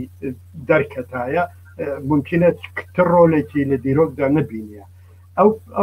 ئەو تەسبیت وە بەحث کرد ئەو پڕ گرنگە تۆ وەختێ بەحسە دیرۆک دکەی دوو دیرۆکەیە دیرۆکێک دڵ دخوازێ و دیرۆکێک کە بڕاستی بوویە بڕاستی ڕوویداوە بڕاستی خەڵماوە ئەوی دڵ دخوازێ یعنی مرۆڤ دکارێ يعني بكيفي خو شوا بخوازي انه كا براسي بر بناف ديروكواني كرد هي خريكي وي مثلا مجولي وي مثلا ديروك چه كان يعني كرد وابو بري 10,000 سال وابو بري 6,000 سال وابو او تشتكي پێشکەشی مناكا تو دبيت چارچێوەیە كات وقت و جێ بحث ديروك دكي او يكج كدبين برنسبين سركية ديروكيا تو نكاري اي روبي هالسنقاندنك مثلا بو شيخ محمود يا شيخ سعيد يا سيد رزا يا مصطفى بارزاني بكي بتشافي ايرو كو ام اوقاس تجربة ازمون بيش كفتن يعني دكتور كمال مزار قلتني كيوي هيا يعني بر بالكيشة دبي مروفي هازيرك بري 100 ساله يعني مروفي جينيا او كاينه بري 100 سال مريبه ايرو بهنا يعني بزفرين جيانه او دنابري نيو سعاده شد بيش كي عقلي قبولناك او قاس بيش كدو غوارتن چه بويا ممكن يجبر بيكي مروف دبي د چارچوي بويره ده يعني مثلا بنرخينه نا ايرو چوا او د فكره او مثلا او كسن كبيروري دنفيسن او ك يعني ميموري خو دنفيسن كتابتي دناف كردان ايرو يعني او ايرو شوا د فكري وسع بحثيوان روجا يعني نك او روجين مثلا نوتي كي قرتيها ديت وكي شوا نوت قرتيها وسع بنفيسه جبر بي كي تو جبو ليكولين ميجويا يعني نكاري پرواز بکار بینی مخابن ما گلکن يعني ارشيفه ما تونه استنى ميناك كي پیشکش لكم یک ميناك يعني ممکنه آلی کار به دو دفتری جم من هنا دكارم شادن دفتری کی بدر جلادت بدرخان بدستی خون فيسيا و دفترك جي هيس خانماوية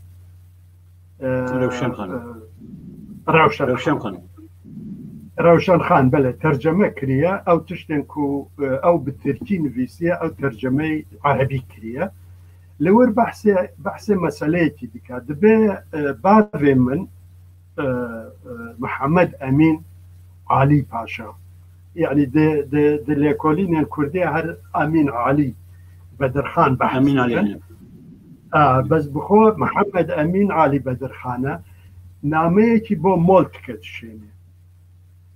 دنامه خود دبرسي دبيجي از زانم تو د شر نزيبين دابوي نزيب دابوي بابي من جي وربو يعني يا دوري بيروري تل سر بابي من شي هيا مولتكا طبعا فيلد مارشال بو يدمي لألمانيا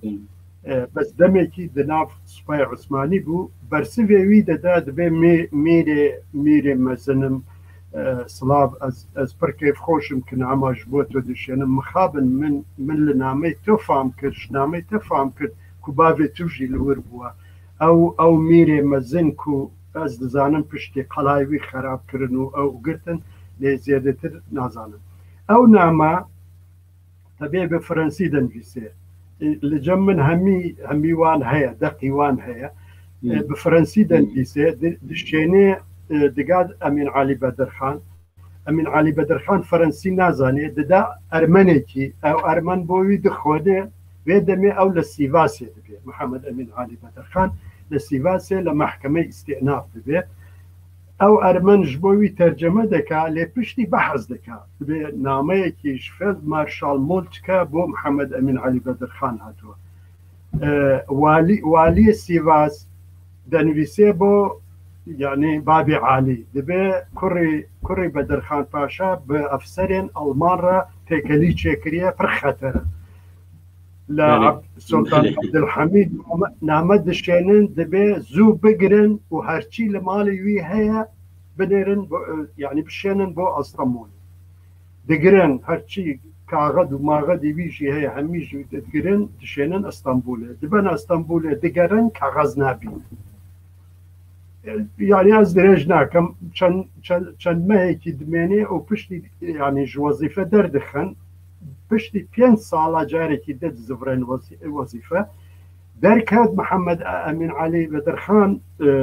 یعنی ئەو تەوەقع کردیە و تشتی وەسا ببێ نامە لە جەم ئالیکار قۆنسولی بریتانیا لە سیڤاسێ دانیە پشتی ساڵی پشتی نامە دەگرێ ساڵی 1900 ددا عەبدوڕەحمان پاشا دبا سویسرا پشتی دبا قاهرە و پشتی 1970 دزڤرێ بۆ ئەستەمبول ساڵی 1970 ئەو نامە لە ماڵ سورەیە بەدرخان ڕۆژنامەوانێکی ئەڵمانی دەنویسێ و راپۆرتێک لە ڕۆژنامەیەکی ئەڵمانی بەرلینەر تاگەستاک بەڵاف دەکات بەوێ ڕەنگی ئەم چیرۆکی ئەو نامەزانی ئیجا ئەرشیفی کوردی هەمی بەوێ ڕەنگی ژناف چوێ مخابن وصايا ما مستوى أو مسألة ديروك ناسية ببيع ويا مقربدن ما مستوى كمال مسار أحمد بخا أو تشتكو جنابه تدبجا تصبك تصديق برتكا ويا ميجو يا كوب كردي دنيوي سجارة يا كم كردي دالكبا وبرتكا خايا ميجو بكردي دياري شرفخاني بيتسي دیروکناسی ناودار کرد شرفخان بیتسی و ملا محمود بیازیدی و محمد امین زکی بک دکان یعنی به اوکاوی یعنی وکا کو بیجا از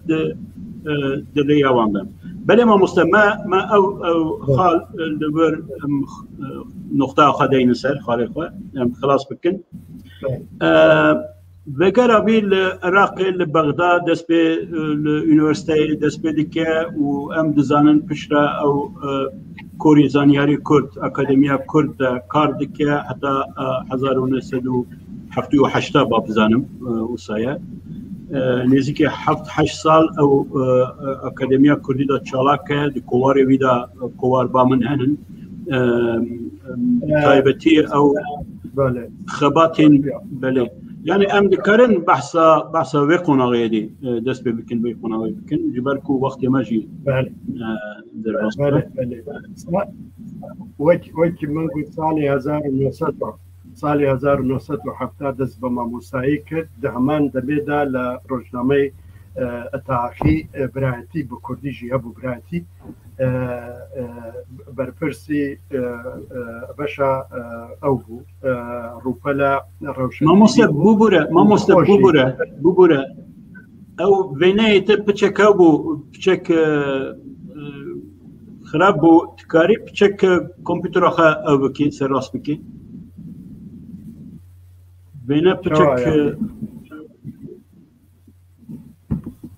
لجمن باش يعني ويني تباش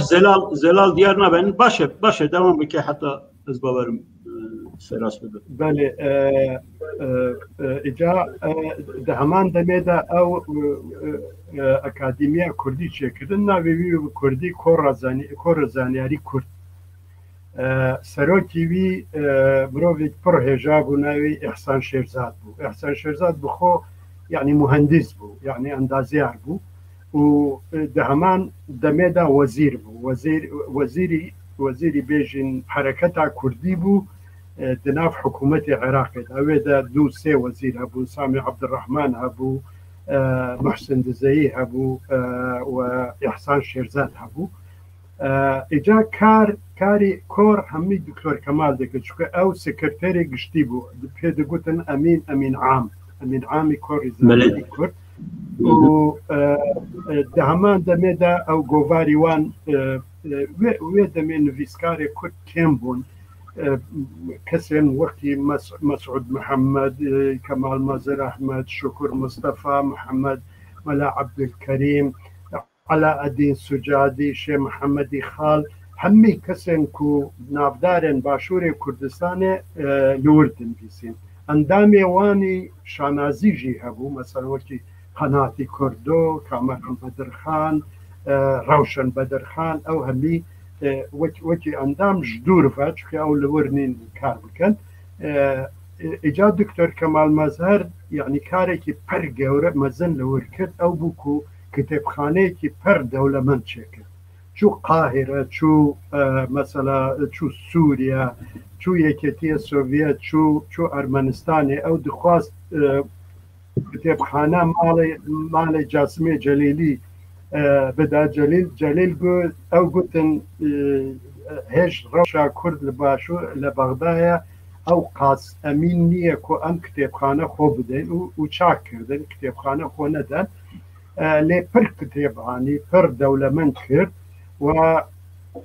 کاری چەند بۆرسێک ئەکادیمیە زانستی کوردی سۆڤێتی بگرێ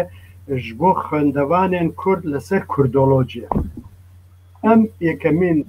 گروپ بووین کە چوین ئەم 5 کەس بووین لێ چواری مەچوین یەکش بۆ دیرۆک بوو کو ئەس بووم دوو شکریە ڕەسوول بوو ji بۆ ئەدەبا کوردی بوو ئەدەبیاتە کوردی یەکژی بۆ زمان بوو فاروق یەکژی بۆ ئێتنۆگرافیا کوردی بوو یەکی بەمەژە هەبوو دبا بۆ جوگرافیای کوردستان بێ لێ ئەو نەهات چوو یعنی بڕەنگێکی دی ژیانیوی پڕ کورد بوو دەرباز بوو ئێجا لەوەرژی ڕۆڵێکی پڕ مەزنیوی هەبوو طبعا ساڵی 1974 جارێکی دی شەڕ چێبوو دنابەرە حکوومەتی عێراق و حرەکەتا کوردی دکتۆر کەمال مەزهەرژی چوو چییە یعنی وەکی هەمووی ئەو کورد بندیت لەوەر یعنی ئەمانەتێ گشتی هەبوو ji بۆ ڕەوشنبیریە سەرۆکی وی شەهید دارا تۆفیق بوو کۆ ئەندامێ مەکتەبی سیاسی پارتی دموکراتی کوردستان بوو و سەرنویسکاری ڕۆژنامە تاعاقی بوو و ئالیکارێوی دکتۆر کەمال مەزهەر بوو لەوەرژی کەمال مەزهەر دفکری و تو بەڵگەنامەیەکی دەستی وی دکەوت بەڵگەنامەیە شۆڕشێ هەمووی تۆپ کرد بوو بچەند کارتۆنێکی شاندە بوو بەیروتێ لە بەختی کوردان دوێ تاخێ شەڕی ناوبەری فەلەستینیا و نزانم کەتائیب چێ بوو ئەو مالیک و بەڵگەنامەیان شۆڕشا کوردی تێدا هەبوو یعنی بەر تۆپ کات شەوتی تێ کاغەزێکی یەک پارچە کاغەزی ژێ دەرنەکەوت مامۆستا هەمین دەمێدا دناوبەرە 1970 و حتا 74 بوو 75 نزانم مدیا پارتی دا کار دکەنەوە حزب دا کار دکەوێ چاغی یعنی ئەوە کەسێکی ئەو ساڵێ 1962 دەفش حزبایەتی بەردا و جارێکی دی ئەمە بن سەر سیاسەتی لێ بقاسێک و من ئەو کەداوکریە يعني او بلغنامين كنت بحث كيكو دشينن بيروت لبناني او ج راستيا او كشورشيه نوايا يعني صار حزار المسوح حتى حبتو شارع او بلغنامين حمو ارشيفي حزبه نا او زيادتر صالح حفتي وشهر حفتي وبنج او صالح كلنا في شورش بون اويدي همو هبو يعني همو يعني لبغدايا هبو لكركوكي لسليماني لهدريكي هبو تشوكو ڕۆژنامە بوون گۆڤار بوون کتێب بوون هەموو دەردکەتن لێ ئەو مەسەلەن ئەو بەلگەنامە مەسەلەن راپۆر دەردچێ ئیرۆ ئەو قاس حەسکەرات نەکوشن ئەو قاس پێشمەرگە شەهید بوونە ئەو قاس نزانم چی بووە ڕۆژنامەوانێکی فەرەنسی هاتیە ڕۆژنامەوانێکی ئەڵمان هاتیە چی کرێ چی بووە يعني تزاني دناف شورش دا او اوتونوميه كو لحكومه العراق تشكربو همو تشوبو تشيا يعني بكارمند خو يونيفرسيتي سليماني بماموستا بشاغير همي تشوبونا قلعجزه شارع قلعجزه اللور فروقي عراقي اللي خص النظام بدهان كس هاتن شيء كتن او وقتك حركه ركبتنامه جزائر تشيبو صالح 75 ادي دكتور كمال زبري او نهشتن لاكاديميه كردي لكوري زانياري بمهنه ثاني ما موسابو لبشا ديروك لأونيفرسيتي بغداد اصلا بحثي بكم دنابري 1980 حتى 2005 33 نامه ماستر او مناقشه کردیه سروکاتی لجنه 20 برگری تز دکتورا کردیه و ده 8 دیسکوسیون تز دکتورا جی باشدار بویه 13 تز دکتورا او بخو نرخاندیه و حواله که ما توزانی ما کمیته که نوخه چه کریه ام همی بر همین وی کم دکین جا ام چهار کسین دکتر آزاد عبید، دکتر دلشاد محمود، دکتر کامران و از پیرا مشغولین لیستی که چه کرنا 192 و لیستین کتابی وی که من چه کریه نزیکی 30 کتابی وی هیا همان نیوی وی بعربیه نیوی جی بکردیه يعني صالي 1975 حتى 1000 بيجن حتى 2003 4 او تاني خريجي ليكولين بو يعني كتابي خودن في سي وهر صالة كتاب دن في سي لسر شورش حركتي هي العراق نابي شورش بيستي بيت بيجن او لسر وي حركتي في سي لسر تشيني كريكار العراق في سي لسر رينيسانس نوسي لسر مكيافيلي ومكيافيلي نوسي لسر جنا كرد ديرو كدا لسر روجنامه كي انجليزان لبغداد سال 1918 دخستن تيجيشتني راستي او كتابي كردستان دي سال شر جهانيه كم ده سال 75 ودمي روشكي وصابو يخلق ندويرا كلمه كردستان بيجلي او وكي تحدايكي او سال شكست يعني حركه ازادي خوازيه كردي او كتاب بلاف كرد وبردوام بو ايدي او زيادتر وكي ما مستاي ديروك اوروبا زيادتر اوجي تايبتمنديه بو چونكي بعث ريغه ندد اما مستاي كرد ديروكا عراق بيجي يا ديروكا ولاتين عربي بيجي جبر بيت لبرانيه زانكوين زانينجهن عراقي ما مستاي كرد ديروكا اوروبا دغود من لما وصل 8 سال ديروكا اوروبا دغود دكتور كمال مزار لبغداد 6 سال ديروكا اوروبا دغود دكتوري برادري كما هبو دكتور خليل لزانكوي بصره اوجي ديروكا اوروبا دغود لي دبردا ماموستا دبردا انكدوتك دن هي بله انكدوتي بس صدام حسين رهي الدكتاتور رهي دم الشر ایران و عراق دا صدام هر دخازه پروفسور اکادمیسیان بحث دیروکا ایران جرا بکن بقاسه کو زانم هر کسی کو بحث ایران دیروکا ایران جرا دکن صدام جوان را دپرسه دبجه وان تشتاهون شکو زانن کی جان چاوکانی از زانن او حمود بجن ام جما مستا كمال مسار احمد زان صدام جد بجا كا او كمال مسار احمد كيا غازي بكن كا از ببينه حتى بحسبي هي كو خانم ابي جراد بجا رجال كم زدا نبيبه زدا ناقفه يعني او برد ترسن کو دچه لی بگراوی بلکی تو نه يعني بناگره او به مسئله جناب تزانت کرب چک بحثاوی مسئله بله او پروبلمی که هبو د ناوندن زانستی عراقی کو زانیاری وان پر کم بون لسر ایران و ترکیه شی يعني وقت شر ايران وعراق دست بكر يعني كتابك لكولينك تشتكي وسع بزمان عربي بالعراقي نبو مروف لبنان چیه ایران چیه چند ملت تدا هيا چند زمان تدا هيا چند شيعنا چند سننا چند عشائر هنا كولتورا وان يعني بركم بو يعني او تنه بحثي ويد كرنكو او فارس يعني سر بري اسلامي دجمني عرب او تنه بحثي مثلا جبوت تركيا جي وسابو ازل موصل بو ناوندێکی لێکۆلینە تورکی چێکردن دۆستێکی ما یعنی خۆ عەرەبە موسڵاویە ئەو سەرۆک بوو گاسی مەکرد ئەم دوو کورد بووین گاسی مەکرد گوت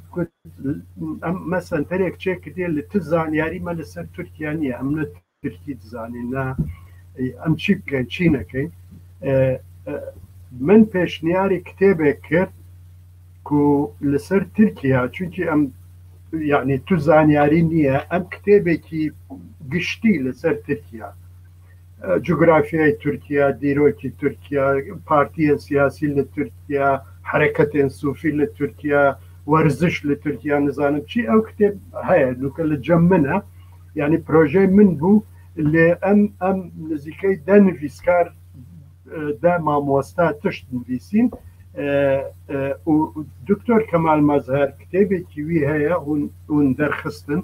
لسر ديروكا إيران دبي لكولين لسر ديروكا نيو هفدمي إيران لور أو ويدمجي أو مسألة بكار آنية دو باش تخستيه باشێکی لەسەر بزاوە ڕزگاری خوازی کوردی ڕۆژهەڵاتە و باشێکی لەسەر بزاوە ڕزگاری خوازی گەلی ئازەربایجانە لە ئیرانێ و لێکۆلینێکی پر باش هەیە لەسەر سازیە ئۆلی شیعی لە ئیران يعني راسته او مساله براسي از نزانم يعني لبروي نكارم بيجم از باورم يعني برانيه ما مستاين ديروكا نو هرچرخ يا شاگرد دكتور كمال مظهر بودا يا او سوبرفايزري وان بو ولا ماستر يا للدكتوراه يا لمناقشه وان اماده بو يا سروكي لجدي مناقشه وان بو يا لكوليني وان او نرخانديه يعني او راستيه جبر بيك همي بما مستاخ و ايروجي از خوازم او جي بيجم مثلا لونيفرسيتي بابل حله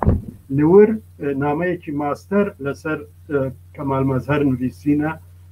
ميثودي لكوليني ديروكي لجم كمال مظهر لكوليني كي اناليز شيروفكاري و کورتێکی کوردژی چوو لوبنانێ لە یونیڤەرسیتێکی لوبنانێ ماستەرێک لەسەروی چێ کرد ئەو دەخواست یعنی ئەو هاتە جەمن لە ئەکادیمیا دەما وەختی کە دخواست ئەو کار بکە دخواست بەس یعنی کەمال مەظهر و دیرۆکا کورد لێ لەوەر یونیڤەرسیتەیەکی عەرەبی بوو گوتن نا بنویسە باشترە دکتۆر کەمال مەظهر و دیرۆکە عێراقی سێدەتر کوردژی تێ بکە و عێراقی اجا او راسته او كمال مظهر لسر ايران لسر تركيا لسر عراق لسر ديروكا اوروبا مثلا او لكوليني مثلا لسر رينيسانس شكل بله اوجي زور جرينجا بله او عربي بو پشتي برادري كاك فؤاد مجيد مصري ورگران بو كردي و كتابك شنويسي بو مكيافيلي ومكيافيليزم بعربي او جي درێک وەرگێڕا لەگەڵ کتێبە ئەمیر وەکی پێشەکی ئیجا لەبەر ئەنیکدۆتێکی خۆش هەیە دەبێ دۆستێکی من هەبوو دەگوت دۆستێکی من هەبوو لێ ئەو پڕ عەرەق بەخوارد ڕەقی بەخوارد گوت مجارێکی سوتفە لەسەر جادە مدید گوت ئەو بەخوارە بوو سەرخۆش بوو گوتە من کتابە تۆ مەکیاڤلی و مکیاڤلیزم من خوارد من دەزانم تۆ دخوازی چی بێژی من بڕۆ کایکە بڕۆ یعنی تووشی بەڵایەتی مەکە یعنی ئەو فام کرده بوو کە ئەو دخوازێ بێژێ یعنی ئەو مکیاڤلیزم کێوەکی مکیاڤلیزم لە عێراقی کار دکا ئیجا بڕاستی بەرهەمێن نوێی ئەو قاز زۆرن یعنی مرۆڤ یعنی چۆوە مەسەلەن ئەو ڕۆژی ئەز زانم ڕۆژی 16 سەعات کار دەکرد یعنی ژبەر ویژی ئەو پشتێوی و ملێوی مامۆستا ژبەر ئەو چالاکیە بیا کار دەمەکو ئەم بەحسەبیاژی بکن دەمەکو وەکە ji بۆ نەخۆشیە تەداوی ببە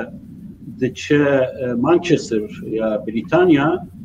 ئەو ژوور باز دە دچە لۆندۆنێ دچە ئارشیڤان و یا ڕاستی ئەو بەلگەنەمەی نهێنی یا بریتانی دەمەکو نەخۆش بوو ji بۆ تێداوی چوو بوو باز دەدا دچوو ئارشیڤێ کار بکە خەباتکارێکی ئەو کە لێ بێگومان ئەو بێتر پسپۆریاویە دەنگ ئەم بدن دەما 320 و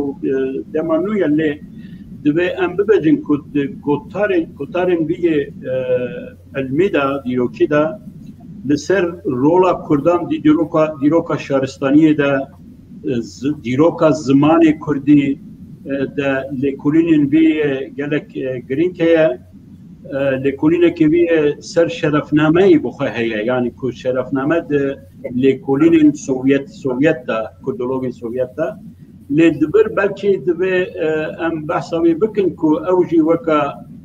têza Profesör Kanedo Kurdo dibêje ku ya rastî şaristaniya destpêka şaristaniya bingehên şaristaniya îraniya kevna yani Kurdaye yani medaye met hem veke ziman hem veke kultur hem veke de kitaba xaya ew em bêjin ew çend rûpel ji dîrokê ji mêjûyê de ew tiştê nîşan dide û ez bawerim nivîsek kitabekê wê jî ser dîroka Îranê heye ez Îrana kevna qasê ku dizanin belê mamoste tevî ku ئەو گوتارێن وە بەحس کرد ئەو هێشتا شاگرد بوو لە دبستا لە زانینگەیە بەغدایە کو بەحسا شارستانیەت و دیرۆکە زمان و شتیوامە دکە ئەو لێکۆلین لەسەر شەرەفنامە وەختێک تو دزانی شەرەفنامەش بۆ گەلێک زمان هاتبوو وەرگێڕان بە کوردی نەبوو لە کۆڕی زانیاری کوردیەکە شکارن پێشین و ئەو کردن هەژاری موکریانی شاعر هەژاری موکریانی شەرەفنامە وەرگەڕاند ji بۆ کوردی ئیجاد پێشەکی شەرەفنامەدا یعنی گەلێکە مەسعود محەممەد نویسیە عەلادین سوجادی نویسیە دکتۆر کەمال مەزەریش ئەو لێکۆلین شەرەفنامە ڕۆژهەڵاتناسیە ئەو زێدە بڕاستی ئیسفادە ji دوو pêşgotînên wê demê yek pêşgotin bû Vasîleva şerefname bi dû bergan wergerandiye ser zimanê Rûsî û dû pêşgotinê pir zanistî li ser wan nivîsiye nûka dostekî min biraderekî min Kak Mansûr Sidqî li xelkê Rojhilatê ئەو ژی لە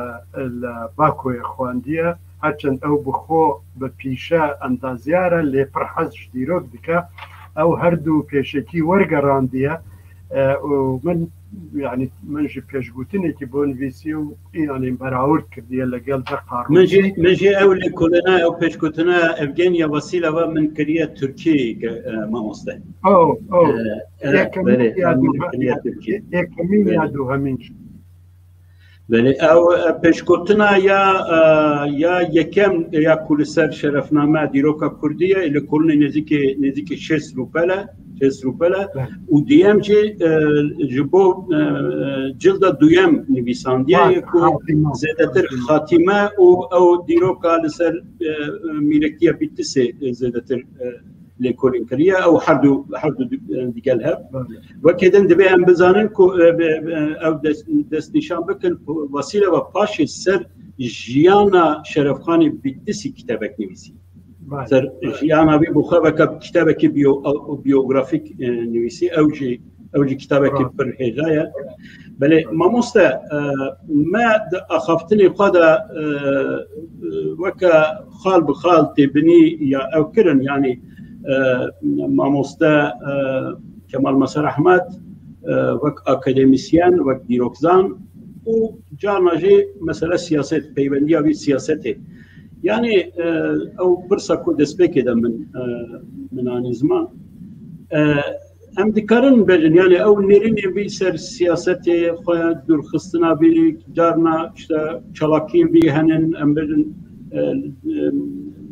دماکو جارا پیشین چویا بغدای جبو خامدنی چوا مگو پشت دما او کدا کسی کو دزانم دما شری براکوژیا کردان ده دما 1994 ورده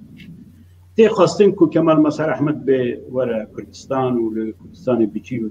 او جبر مثلا براکوژی نخوازه وگره کردستان راسته یا او بروبليمي كي هبو كو دقوت از يعني كتابي كي وي هيا دبي بستك كردستان خاكي كردستان بالدنيا ناقورم او وكي كتاب لقال برجي كميني كردو كردستان دبالقنامي نهينين بريطانيا هاتيه شعب كردن وكي او دقوت بروبليمي من او از که هاتم کتابخانه خود چوا بینم و او پروبلم ما براستی حتی دو ماهی دوی ام ببیشن که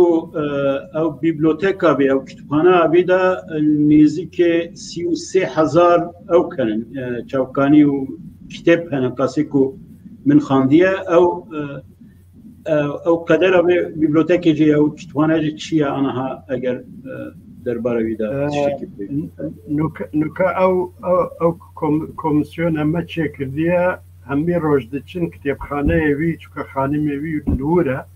او بوان را او رو دنره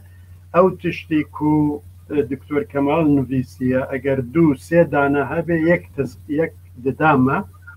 او جی کو یک نسخه لجموان هیا فوتو دگرن يعني فوتو چه دکن و پشتی دچن لدربه يعني برینت دکن و او دکن يعني کاری ما بوی رنگیه من براستی ما پیشنیاری کرده که ناونده که لیکولینا دیروکی بناوی دکتر کمال مظهر بید چه کرن زور چک بله کتابخانه وی وکو بنگه بید يعني 2 سنتره ده و من جی 4500 کتابی من لکردستان هیا از جی پیشکشی وی مرکزی دکم و چند دوسته کی پر هجا لکولینوان هیا و یکمین کاری ما اوه که همی برهمه وی توب بکن و برنگی که نه ده ممکنه 25 جلد 30 جلد بید به دیزاینی که جوان به رنگی که باش بید چاپ کرن او کاری هری بچوکه که ام بو او بکن و از باورم آلیان برپرس یعنی پوزیتیو نشوی آلیه ام دبی لبندی بریاری وان بین بزنین چوی ماموستا یعنی ام باورن از باورم یعنی تو دبی پیشنگ وی ایشی بی وی کاری بی جبر که تو پر بدلسوزی ده گوت که ده هر بجارتن اتالا یا بشا دیروکناسیه ده یکو هر زیده کارگری باندوری لسر تکریه او ماموستا مسار احمده حتی تو گوتنێکی پراو دیکە نزانم ڕاستەنە ئەو کە ئەس من تەرمە بۆ ئەس بەرهەمە مامۆستا کەمال مەسەر ئەحمەدم بێگومان اون بە شانازی و بە سەرکەفتی بە ڕۆخسەتەوە ئەس دخوازم لەبەر یعنی ڕاستی بێژم چونکی دکتۆر کەمال مەزارش بۆ من تەنێ وەکی مامۆستایەکی نەبوو ڕاستی ینی پشتی وەکی برایەکی خوشکاوی دەبێژێ ئەو وەکی کوڕی خۆ سەیری تۆ دەکەم گۆ نا مەرقی عمریمان ئەو قاسشی نییە ینی ئەو 14-15 ساڵش من مەزنتر بوو لێ ئەو وەکی برایەکی یعنی پڕ حەج من دەکرد و لە کتێبی دیرۆکدا نویسیە ژیانی خۆدا من ژیانی مامۆستایەتی و ئەوەدا من یعنی کەسێکی وا زیرەک نەدیتیە لێ ئەس نزانم چما دیرۆک نانویسێ چما نانویسێ و پشتی وی ئاخافتنێ من دەست بە نویسین کرد و یعنی شاندنا من بۆ یەکێتی سۆڤێت بڕیاری ئەو بوو یعنی ئەگای من نەبوو لە ڕۆژنامە بەلاف کردبوون بەڕاستی کو ئەو دخوازن شاگرد بشێنن و کێ نەمەرایوی باشە بلا پێشکەش بکە لێ من نەبیست بوو بروسکەیەکیش بۆ من شاند و یەکێکش بەغدا کۆڕی زانیاری شاند بۆ کەرکووتێک گوت دەبێت و سبەی زوو بێ و کاغەزێ خۆ پێشکەش بکەیت و ئەس چوو مگۆ ئەس نزانم و سۆڤێت و چی و ئەوە گوت نا تۆ دەبێ بچی و دەبێ بچی بیرۆکە کەڤن بخوێنی لە لێنینگراد لە جەم دیاخەنۆف بڕیار ئەو بوو پشتی کو هاتە مۆسکۆ گوت من دیت گوت توژی وەکی من کرد من چۆم باکۆ دیرۆکە کەڤن بخوێنم لێ ڕەحیمی قازی و عەلی گەلاوێز گوتن دۆزا ما ئیڕۆ گەرمە و دۆزا کورد ئیڕۆ یعنی دۆزێکە سیاسیە و پێویستی بەکار هەیە و نزانم چی تۆ لەوی بنووسە من ژیوت وەڵا من ژیوەسە ئیجا من وەختێ ڕۆیشتم گوتن تۆ لەسەر باشوورە کوردستان نکاری بنویسی چووکە کەمال هەمی نویسیە لەسەر ڕۆژئاوای کوردستانژی هەواڵێکی مە هەبوو دکتۆر جەرجیس حەسەن پشتی بوو ئەندامە مەکتەب سیاسی پارتی لە لوکە ڕوونشتیە ئەو لەسەر باکووری کوردستان کەستن نەبوو باکووری کوردستان کەستن نەبوو من گو ئەس لەسەر باکووری کوردستان دەنویسم لەسەر ڕۆژهەڵاتی کوردستان ژی هەبوو ڕەحیمی قازی نویسی بۆ عەلی گەلاوێژ نویسی بوو لەسەر باکووری کوردستان بەس حەسراتیان کارکرد بوو ئەوش کاری وی ڤەشارتی بوو کەس نەدیت بوو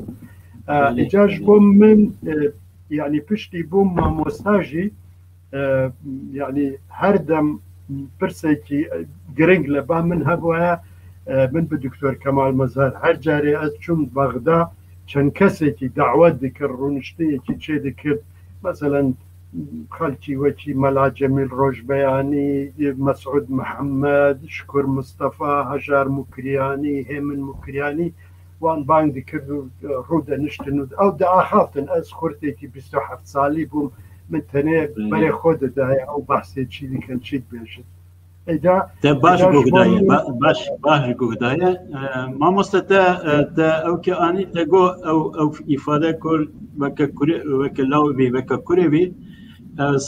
هات پیرا من ئەم دەبێ ببێژن کو مامۆستا کەمال مەسەر دوو جاران زەوجیە یەکە بە تەمارە جنابی تەمارە رووسیرە 1960 هي باورم وجه كوركوي هي نوايا يعني قاسي كنت زانم اندازيان النوكلير الروسيا لاوك لاوك تمارا دكتوراوي هبو للكيمياء على الشيمي اللي مخاطن يعني وابزانم او زو مرت شو رحمته لاوك لا سان بيترسبورغ جي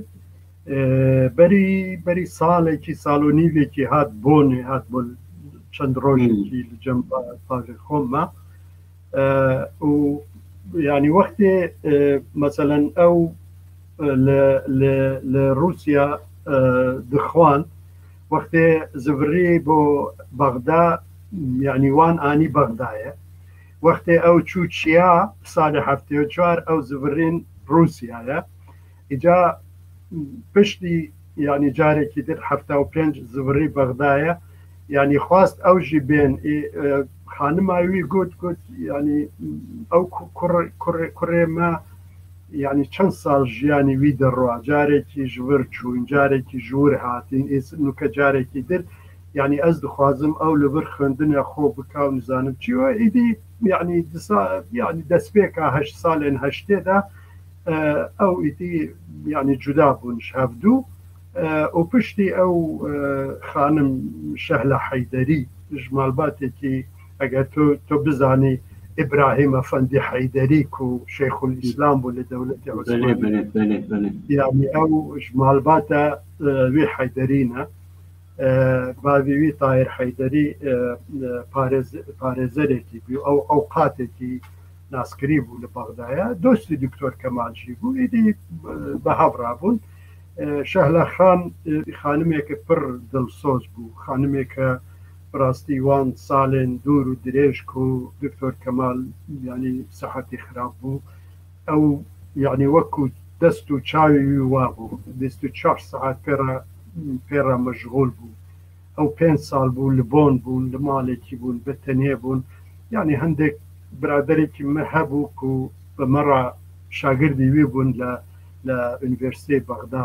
برادێکی عەرەبە پڕ دڵسۆز بوو پڕ هاوکاری وان بوو ئەوژی لە بۆن بوو هەندێک دۆستی منی کوردان لەور هەنە یعنی هەمێ ئامادە بوون هاریکار بن چ وەختێکی من تەلەفۆنی وان دەکرد گوت ئەزا کارێکی وانی وەساهەیە هەمی ئامادە بوون ئیدی بەخابن شازدەی مارتێ چوو ڕەحمەتێ و لەسەر وەسێتا خۆی برن سلێمانی چونکی شاری باغ و کالێوینە و لە گردی سەیوان لە جەم محەممەد ئەمین زەکی ینی قەبری وان لە کێرێکی هەبن دنابەری نوری شاوەیس و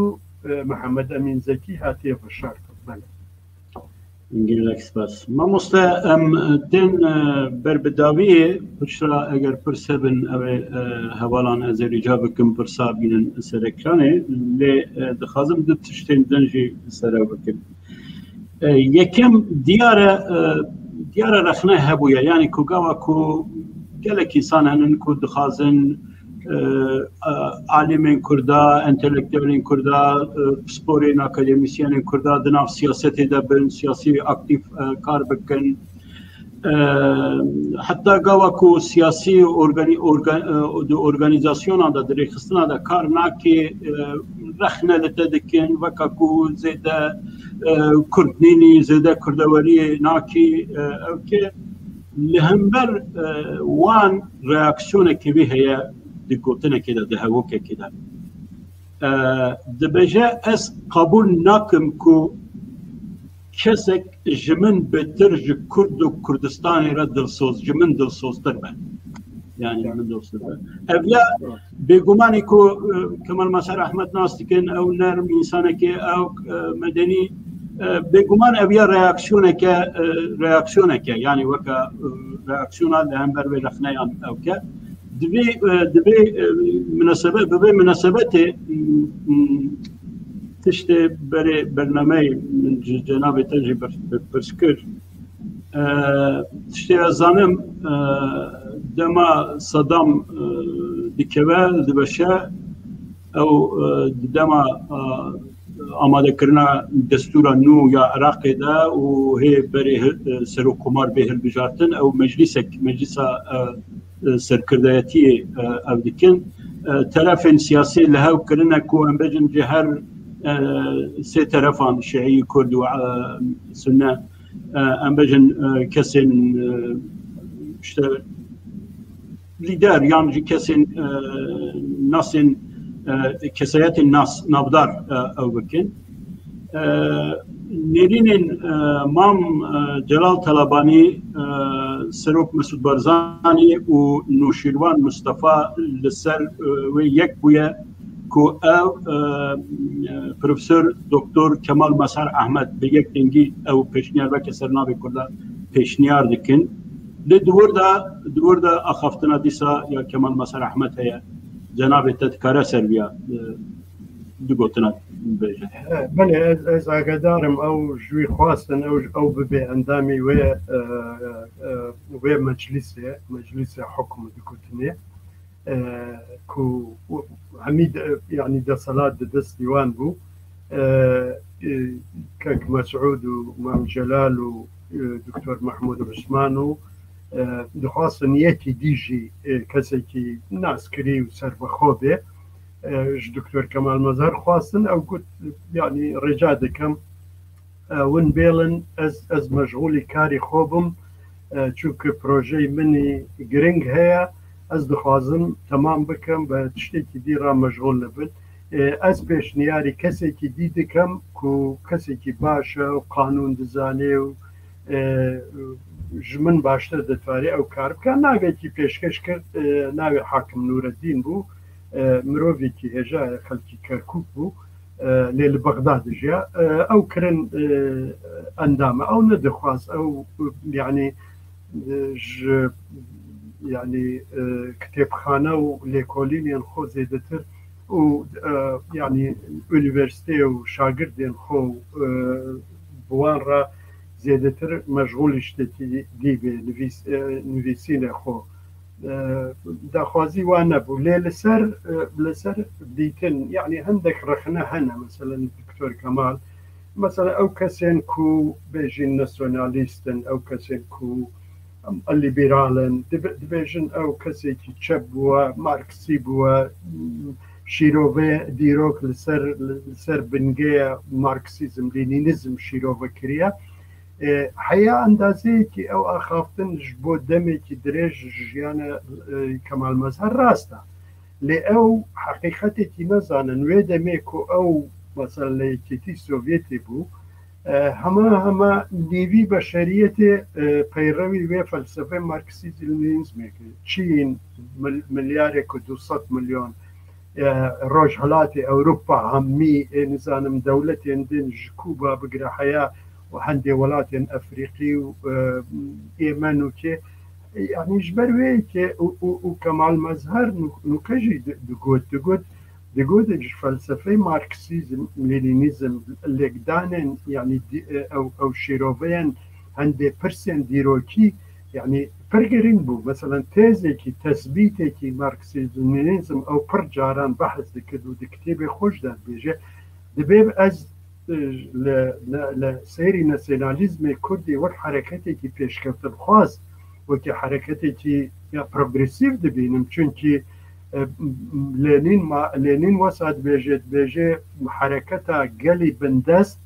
حرەکەتێکی بگشتی حرەکەتێکی دیموکراتیە چونکی دخوازێ ڕزگار ببێ وەکی گەلێکی وەکی گەلانی دی ئەوژی ڕزگار ببێ لێ هەمان دەمێدا یعنی نەسیۆنالیزم ممکنە ئەداتێک بێ وەسیلەیەک بێ بەدەستی هێزێن باڵا دچفاکێدا ئەو پرسێکە پرسی دی زێدەتر ڕخنە لە دکتۆر کەمال دەگرن لەسەر مەسەلەی ئەرمەنە مە بەحث کرد پێویستناکە جارێکی تر بەحث کرد و ئەس دیتنێوی تەزبیتێوی دروستتر دەبینم ئەو لێ کۆلینێن کو دیتنێکی پەر ناسیۆنالیزمە نا کورد کەس نەکوشتیە و کورد بەشداری نەکردیە یان هەندێک کەس نوکە پەیدا بوونە بۆی بێژن ئەو ئینتەرنێت کوردان دەکوژن چما دناژی نەکوژن ینی تەمام ئەو خاڵێکی دی ئەوە کو دەبێژن مەسەلەن هەندێک بویەری کوردی تێکەل بە بویەرێن عێراقی کردە وەکیکریە ئەو تێز و تەسبیتێ جەنابە دزانی دنابەرە هەردوو شەڕێن جیهانی یەکەم و دووەمدا داخوازیە سەرەکیە کوردان دروستکردنی دەولەت بووە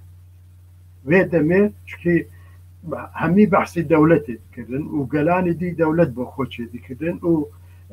پرینسیپێن وەلسن وەسادە بوو ئاخافتنێن دەولەتێن هەفپەیمان دەگوتن ئەم هاتینە گەلێن بندەست دەسەڵاتی عوسمانی ڕزگار بکەن و هەر کەسێک دەولەتی خۆ دەولەت بۆ کورچێ نەکردن لێ کوردمان داخوازیە دەولەت کردن شەڕە دووهەمینە جیهانی بتایبەتیش دیرۆکە دروستکردنا کۆمارە کوردستانê ئیدی ئەو پرینسیپی ئۆتۆنۆمی پەیدا دەبێت یعنی کورد لە چارچێوەیە وان وڵاتاندا یعنی مافی بڕیاردانی چارەنووس نە سەربەخۆیی نە دەوڵەت چێکردن بەلکو بڕەنگێکی ئۆتۆنۆمی ئیدی ئۆتۆنۆمی دەبێت دروشمە بزوتنەوە کوردی حەیە ساڵێن هەشتا لە ساڵێن هەشتێدا بەحسی فیدرالی یعنی پەیدا دەبێت لە ساڵێن نەوەت داوەتی لەسەر ئەرزێ یعنی پراکتیزە دەکرێت یعنی کەمال مەزهەرژی دەبێت چوارچێوەدا مەسەلەن سەیرێ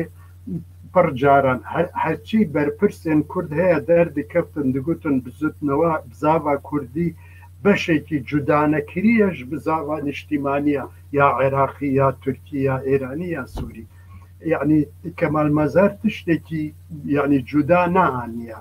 و ئەگەر مرۆژی بەڕەنگێکی ئەو ئەگەر هێزێن دیموکراسی دوان وڵاتاندا بکارن بە هەڤڕە یعنی ڕزگاریەکی چێ بکەن و یعنی هاوسەنگیەکی چێ بکەن یەکسانیەکی بۆ گەلان چێ بکەن یعنی ئەو پرینسیپی هەری باشە یعنی دەرکەت یعنی حەیانوکە ما ئۆتۆنۆمی یعنی تەجروبە کرد ما فیدرالی تەجروبە کرد ممکنە کۆنفیدرالیژی تەجروبە بکەین لێ دۆزە کورد چارەسەر نەبوو یعنی دۆزە کورد حەیانوکەژی مایە و بەردەوامە دەمێنێ و گومانی من نییە کو ڕۆژێکی ئەو نەتەوەی 50 ملیۆنە معقول نییە هەیە بەوێ ڕەنگی ژیان قبول بێدەولەت بمینن مامۆشتە باشە ئەو مەسەلە فاکتۆرە ماکسیستی یا مامۆستا بەس کرد ئەو یا ڕاستی ئەو کامەنداژی هەبوو من خواست لەسەر وێ بسێکنم تشتێک و ئەس دەزانم یعنی من لێکۆلینێکی لەسەر کەمال مەسەر ئەحمەد ڕاستە خۆرتانیە خوا دەما دچە بەغدایێ و دبە خوێندەوانی یونیڤەرسیتەی زانکۆیە دوێ چاغێدا دەبێ ئەندامێ ئەو کەلقی جوانان یا پارتیا کۆمونیستی عێراق و چالاک 2 ساڵ زێدە چالاک خەباتشی دیکە چالاکیان دا ئامادە دەبە لێ دەما دچە سۆڤیەتێ دەرحەقا سۆسیالیزمێدا نێرینێ ویتێن گوهەرتن لێ بیامن دەما ئەم متۆدۆلۆژیا بی هەلبەستا بی لێکۆلینان دا بە تایبەتی دیارکردنا کارکتەرە سەرهەڵدانا شێخ سەعید ئەو پڕ بەربەچاوە حتا دی ژێنۆسیدا ئێرمەنیا دەجێ ئەو بەربەچاوە یعنی ئەو مەتۆدا بی یعنی مارکسیە بە تایبەتی فاکتۆرە ئێکۆنۆمی یعنی ئێکۆنۆمی اقتصادی ئابووری هەر دایم ji bo vî ew prioritete yani ê pêşberî her tiştê bingeha di nasandina karaktera serhildana Şêx Saîd da jî mesele ew aborî feqîrbûna Kurda û bêmarbûna wan û ew ya ku serê hildidin û ew tiştan argumenta serekeye ji bo Kemal Mesar Ehmed lewra ez dibêjim heya daviya ew felsefeya Marx یا کو گرینگیه ده فاکتور اکونومیه وکا تاینکر بلکه ده دیروکناسیا ویدا امبرجن هلوستا ویا وکا متودولوژی یا بکارانیه لی در حق سوسیالیزم دا و چپیتی دا وکا سیاست وکا ایدولوژی از باور نکم کو او همین فکرین قای او خورتانی دما خورتانی پاراستی با بله مامۆستا وەکێدن دەربارەی خەبات و ژیانە مامۆستا کەمال مەسەر ئەحمەددا چ دخوازی ببێژی وەکە گوتنên dawiyê گوتنên dawî temaşevanên hêja ji bo Profesör Doktor Kemal Mesar Ehmed lê ئێمە ئەڵمانجا ئەم دکن کو جەنابێ مامۆستا جابر قەدرە بەرنامەین بین یا دیالۆگا ئەکادمیکدا ئەمێ لەسەر کوردۆلۆگێکی سەختەکار کوردۆلۆگێکی کو خوا دکە آلمان یا راستی جاسوسه که یا راستی مخبره که جه او که چتین اتحاد ترقیه یا کد نیرینا کمارا ترکیه دا ایدئولوژیا وان سیاست وان سر کرده دا روله که پر گرینگ دلیزه اما لسر خباته که سخته یا کردولوژی دیگل ما مستجابره بکن لسر و کردولوژی سخته کار ما مستجابر کتابک نویسان تو کتابه بی نزدیک در باشور درکت نزدیک 500 روپیه کتابه بی امید برنامه بینده امید سر و بپیون وکا گوتنین داوی از خازم بجم تماشاوانین هجا ایرو لسر کمان مسهر یاکو بدهان پرتوکین هجا یا لسر دیروکا کردی یاکو دیروکا کردی رونی دیکه ملسر وان خبردا او جمرا برمایه که ترادیسیونه که سرمایه که گرانبوها هشتیه لدوی بگوتن که ددما که ماموسته کمال مسهر دست به کاری خکر رفشا لسر کردان خباتین لسر کردان نوک آنها هاو دمک پر دجوار دمک پر تاریتی هر تشت همان بیجی لسر کردان جدست داگر کران وکا چاوا من بحثا او کردولوژی سخته کار من بحثا بکر یعنی وکا کردولوژی سخته لسر کردان ابو یا راستی خواناسیا کردان خوابونا کردان هشمندیا کردان جی یعنی جبوان زلال ندیکر چاوکانی تن نبون کو ام بجن کرد خواه ناسیا دیروکا خواه او بکن لسر بیکار بکن خواه ناس بکن یاکو جبو ناسنامه که هشمندیا دیروکه بلگین دیروکه زانینا دیروکه یک چاوکانیا سرکه یا آوا کرنا ناسنامه نتویه بگومان سر به دیروکه پرده که رش هاتی بو کشاندن یک جب پیشنگ کو و پرده رش چران دم مدا و جمرا بو روناهیک او بگومانه پروفسور دکتر کمال مسهر احمده به متدولوژی که به اخلاق که زانیسیار و اکادمیکی پر یاردار حیا مرنخه جمرا سرمایه که جمرا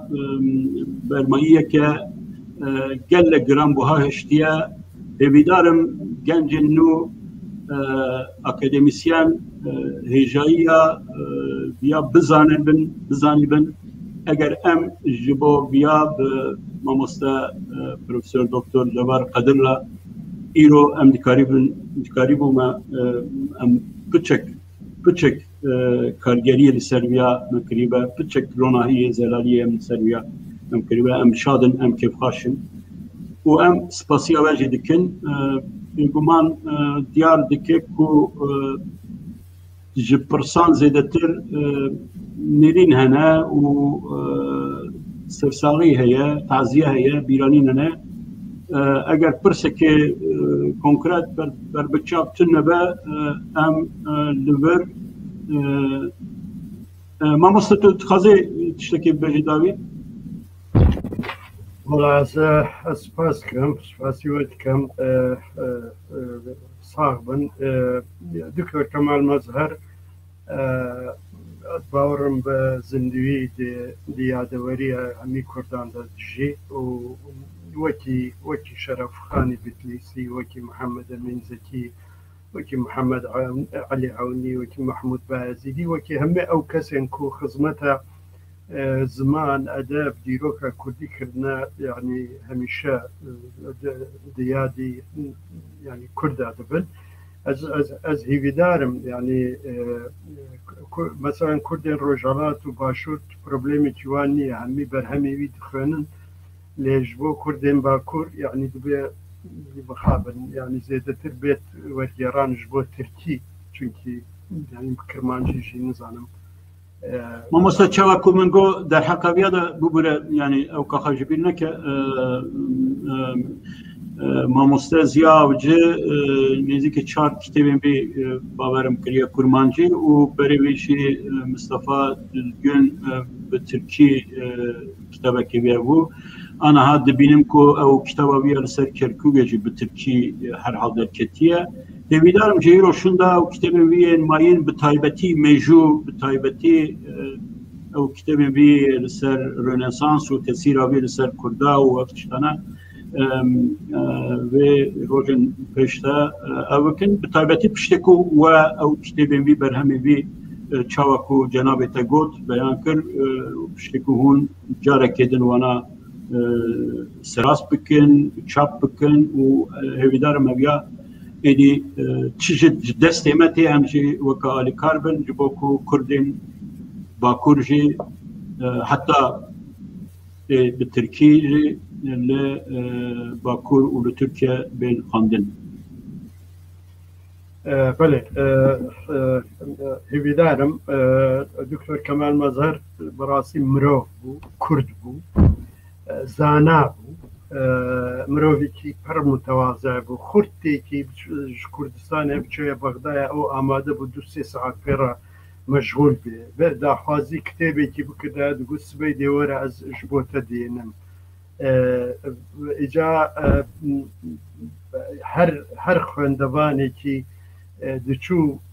يعني ئالیکاری پێویست بوو چی پێویست بوو قەت نەدەگوت نه يعني هەندێک کتێبی وی هەیە وەختی خۆدایە من جارێکی دی مگۆ مامۆستا مەسا ئەو دەفتەرێن جەلادەت بەدەرخان و ڕەوشن بەدەرخان ئەو دا من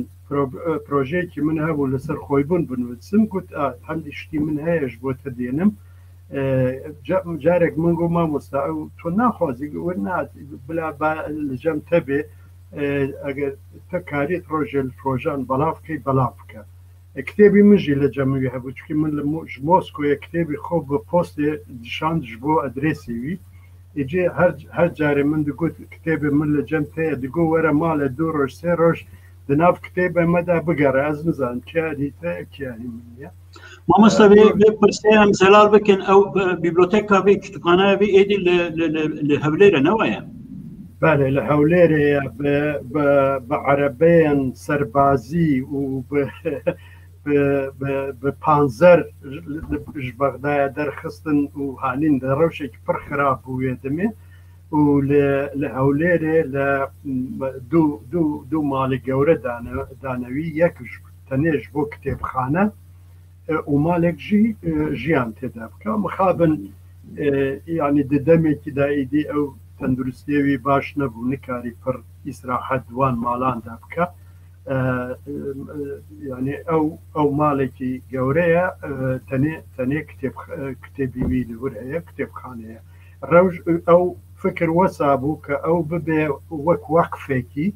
وكان كسيكي لوردانا خلق بيت لورد لكولين بكا خوندوانن دكتورا ماستر نظامچي استفاده بكا لانه وقت خونه معنا زحمته چاره سری او کو ناوندێکی لێکۆلینە دوباره وارد دیرۆ که دا بێت شێکردن و ئەو کتێبێ نوێی لور بێن محاولەکردن و سپاس بۆ ئەو برادرانی کە ئەو کۆڕێک خستن و ئەو کەسێن کو گوهدارێک نەکرد gelek spas dikim û hevîdarim em di bernameya bêda dîsa bên bahev temaşevanên hêja em îro li ber bernameya xwe diqedînin û heta bernameyekê din bimînin di xêr û xweşiyê de spas.